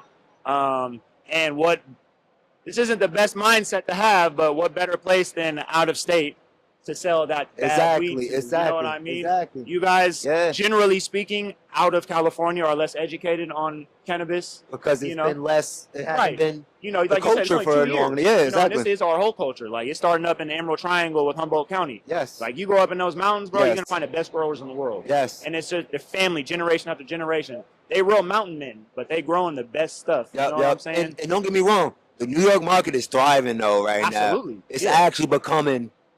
It's not rivaling California, but it's getting up there for sure. because it's New York, and we have that hustle, that ingenuity. Absolutely. And it's like we get certain types of weeds with our environment. It's not the best environment for growing weed, but we do have certain environments and setups to where we have advantages too. Yeah, So absolutely. the New York, it's a lot of people coming from Colorado, Cali to New York, and they thriving a lot out there. Absolutely. So it's a lot going on. But I just thought it was interesting to have you sit down, talk cannabis for a second. But now we locked in, and we got to have more conversations about this. Absolutely. And we got to cross promote our platforms. And Stony World, let them know where to find you. Oh, yeah, man. Stony World. You can find us on Instagram at Stony World Farms or StonyWorld.com. The website will be up in about 2 weeks. It'll just be done. I appreciate your time today, Appreciate brother. you coming on the Yeah, bro. platform. Yeah, take care, bro. Let's go. RAPDILLZ InvestFest 2025. Yo, what's good, world? InvestFest 2025, day 3. We winding down, but before we get out of here, I had to tap in with my bro Pablo from Pablo's Pieces. What's goody, bro? Yes, sir, man. Good to have you here. Good to be here, man. Be here. How's your weekend been, first of all? It's good. It's been a good weekend, man. Oh. Overall, just get a chance to grow the business, share the business, Yes. be the business, Yes. learn more about the business and how Exactly. you can develop it. It's a blessing, man. Dope. And so your art, like you have it right here. This is amazing, bro. I ain't even gonna hold you. Explain to the people what this is. Like, if you want to explain your process of how this is made, because this is fire, bro. Yeah, for sure. So Pablo's Pieces, we believe that art should last forever, which is why we use woven textiles for our wall art instead of paper or canvas. Yeah. Those, art mediums are traditional, but they don't last very long. If you get a hole or tear, it's done for. Our textiles, are a lot more durable. The Yes. process is really about listening and being aware of what is relevant to the culture. So we focus on 3 categories. So it's black culture, it's sneakers and like hype beat streetwear. Fire. And then the last one is going to be like sports. So you'll find vintage Ebony, vintage Jet, vintage XXL, The Source. You'll find Vibe, you'll find Slam, Sports Illustrated. Yeah.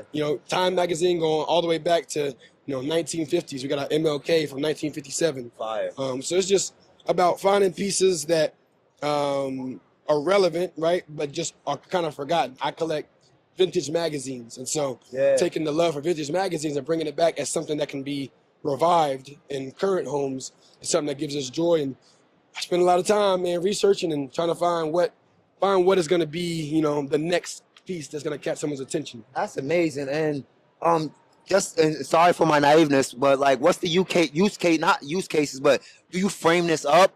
Like, is somebody to frame this up, or could they just put it on their wall like this? Like, how does it work? You could frame it. Okay. We provide our clients with a metal clip. Oh, yep. So you can hang it up with a nail. And that's the big thing. A lot of times when you buy a piece of art, it might cost $200, but the framing is going to cost $400. Okay. Which to me doesn't make sense. Yeah. So we use the clips as a way to save our clients time and money, so they can hang it up instantly. If they want to frame it, we have some solutions that are cost effective for framing that doesn't require them to break their pocket. And like you said, with paper art and everything, it could rip, it could get damaged. This is way more durable, so it necessarily doesn't have to be framed. Don't have to be framed at all. Okay. You can use things like Velcro strips, or like I said, even just hang it up with the clip that we give you. It's totally up to the client. Dope. And you've been a part of some big collabs, and your art's been in some places lately. Like, you traveled the world with it and all that. Could you talk about any of the dope things you recently did? Yeah, man. We recently did some collabs with SneakerCon. Dope. So we did, a custom SneakerCon piece that was, made available at their Fire. booth. Very interesting opportunity, right? I've been doing SneakerCon events for maybe 2 or 3 years. Fire. And so they kind of get the opportunity to show them the value. It's just, all you can do is ask for, an opportunity in a window. Yep. We actually traveled overseas with SneakerCon as well. Got invited to go to Tokyo. Wow, how was that, bro? It was cool, man. I mean, first time in Tokyo, first time in Japan. Traveling for your art too, like. Listen, traveling with a business is different than just traveling for fun. Yeah. So went there. The show was, it was a smaller show than traditionally because it's a different kind of market. Yep. But people were, had some legendary rare sneakers, some sample pieces that you probably could only get if you know the manufacturer connects in Asia. Wow. So they had a lot of rare pieces. Wow. Other than that, they had, a military base in Okinawa. So I was able to connect with a lot of Americans who were actually in Japan who were there. And that was most of the people who bought my art was military members. Wow. And the reason is when they go from base to base, being able to have something that can make your space customized is difficult. You can't put art up because, you're shipping canvases, in the military ship, they can get damaged. Yeah, absolutely. Our art pieces roll up. So they like the idea of being able to travel from base to base using our art pieces. So it was a great opportunity. That's an ill niche to find, and you probably wasn't even expecting that, or did you present it like that? No, not at all. That's fire. After I found it out from the second customer, the 7th, 8th, 9th, and 10th customer were achieved because I used the first learning from the first and second customer. Man. Yeah. That's tough. Yeah. Pablo, is that your name, like your government name, or are you inspired by Pablo Picasso? Inspired by Pablo Picasso, but also inspired by Pablo Escobar. I can't lie. Fire. I ain't gonna lie, bro. Keep the 100, yeah. I think the idea of plata or plomo is which is silver or death. That's right. Like, he used that a lot in his business dealings. He's like, look, I'm gonna pay you some money or you could die. Which one do you want?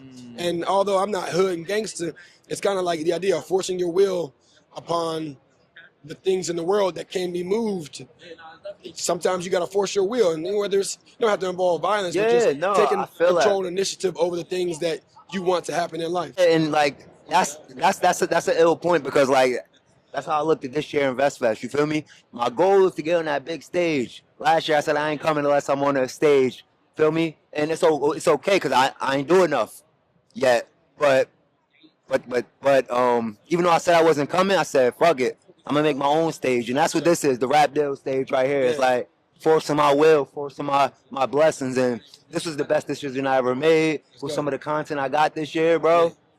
It was crazy, so I definitely feel that, bro. I've heard you had 19 keys on here. Yeah, keys came through. Yup, a bunch of people that a bunch of people, but yeah, that was the top one for me. I ain't gonna hold you, yeah. Hey, that's a blessing, bro. Yo. The thing is, I used to have this phrase called "earn your blessings," and some people would say that blessings come naturally. You don't have to work for them. Just be grateful and appreciate that they're already there. Yep. I hear that, but I also believe that great things can't just happen for you unless you're in motion. You have to be in motion for that lucky chance, that lucky break to come. But you can't sit still and expect a lucky break to just fall in your lap. You got to be in motion. You speaking absolute facts, and I always tell people this. Not only do you pray to God, you got to do to God. You gotta actively.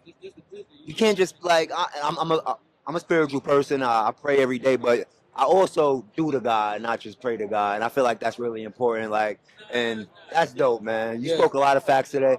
Thank you for sitting on my platform. Of course. Let the people know where they can find you and find your Yeah, art. you can find us on Instagram at Pablo's Pieces. It's Pablo with an S and then Pieces with an S. Website, pablospieces.com. TikTok, same thing, man. We're trying to grow online and try to make sure that we are more present, make sure more people know about us. Fire. Tap in with the bro Pablo. He got that dope art, man. Cultural, durable, fire, bro.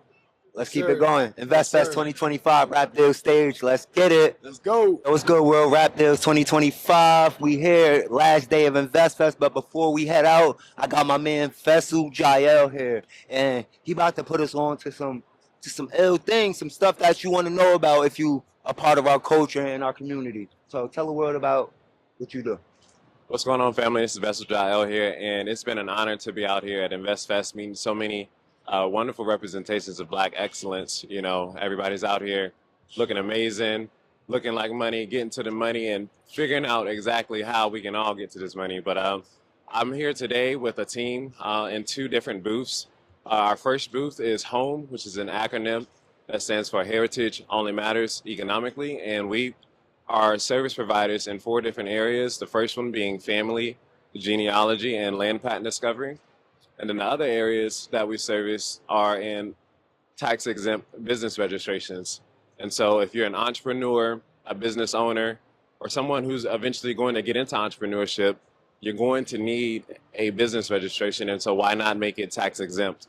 And so it's definitely a strategy and a solution that our community is not familiar with just yet, but that's why we're here, you know, to bring the solution to our community.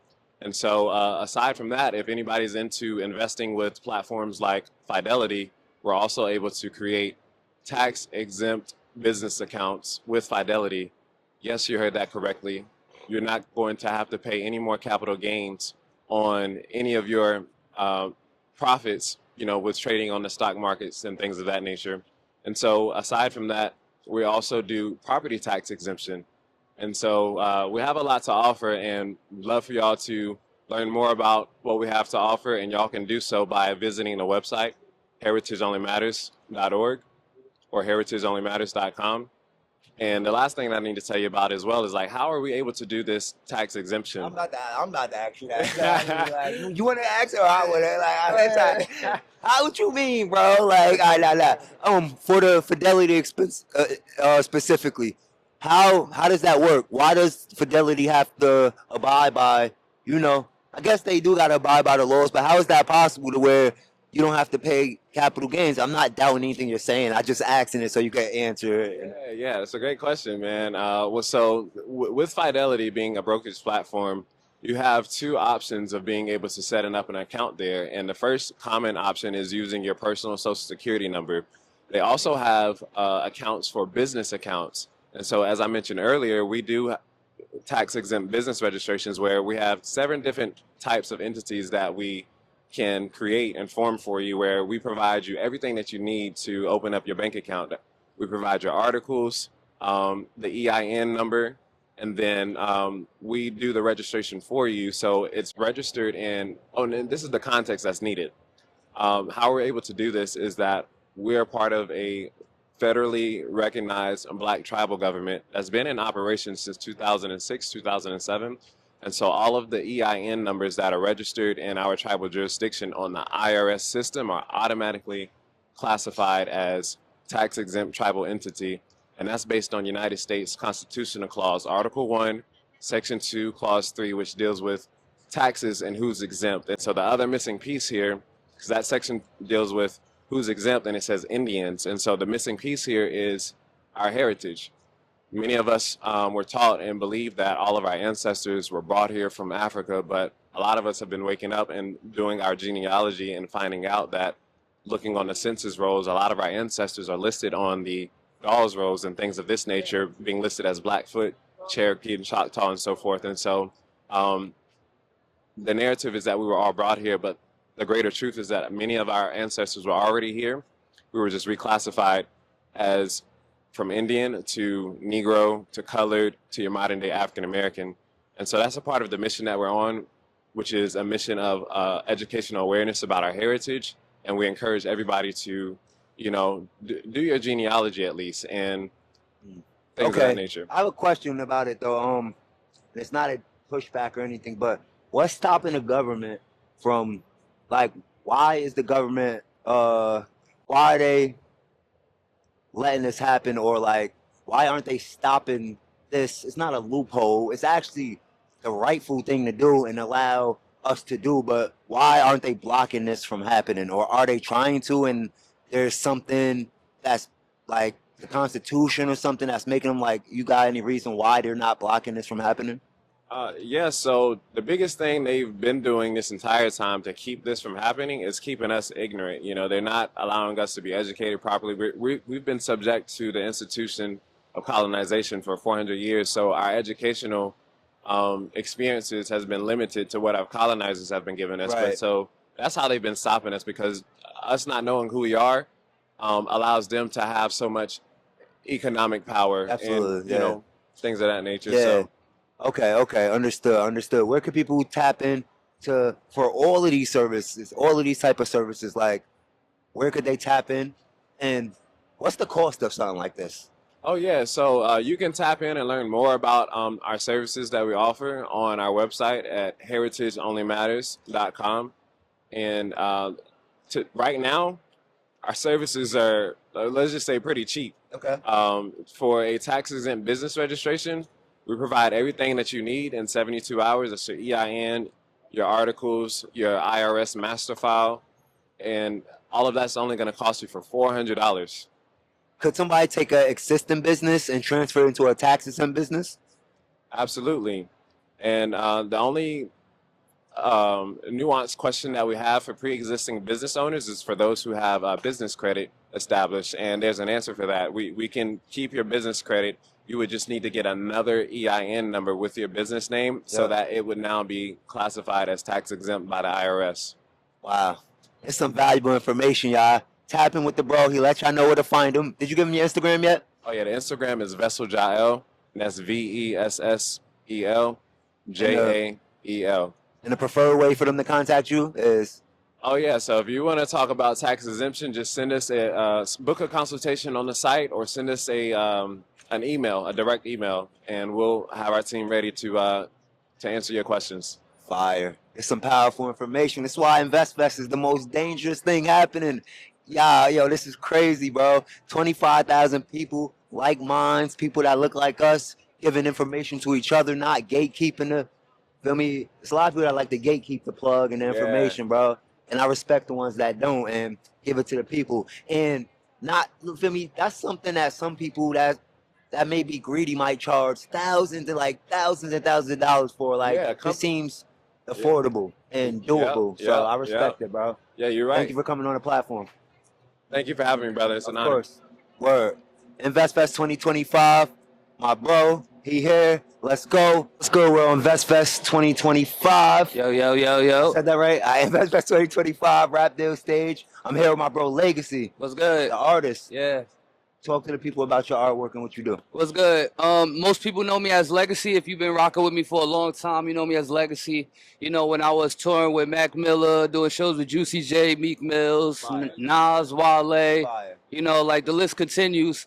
So y'all know me as Legacy. But if you know my transition, you also know me as Zoe. You know? Let me see.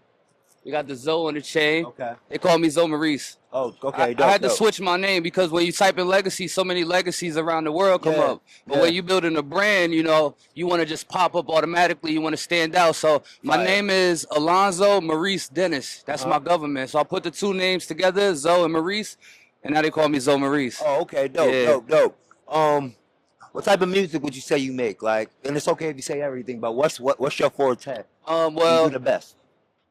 I grew up, I look young. I'm not going to tell my age, but I look young. But, you know, that's because I take care of myself. But I've been out here for a long time. So I'm a mix of new school with old school. So my style is very nostalgic, you know. A lot of punchlines, a lot of flows and melodies. So he's a rapper. Yeah, I get it in. It's like hip-hop, R&B, and I just specialize in making hits. Dope. You know what I'm saying? So I know how to make a hit. I ain't gonna hold you. Like, that's what I love to hear. And it's like, because they say, you know how artists could do everything. Yeah. And that's okay that you do everything. But, and it's not even about the labels, but if you ever get in a label meeting or a partnership meeting and the label asks you, so what's your sound? What's your specialty?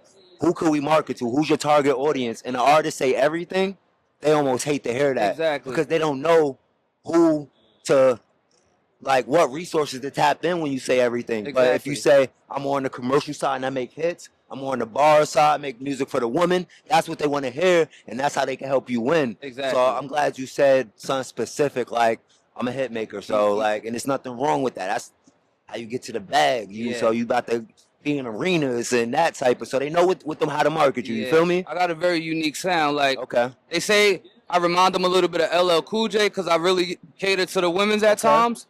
But I also got the bars like a Fabulous and Lloyd Banks. Okay. You know, but I can make hits like a Tory Lanez. All right. You know, so it's very R&B, hip hop, trap, bouncy, like.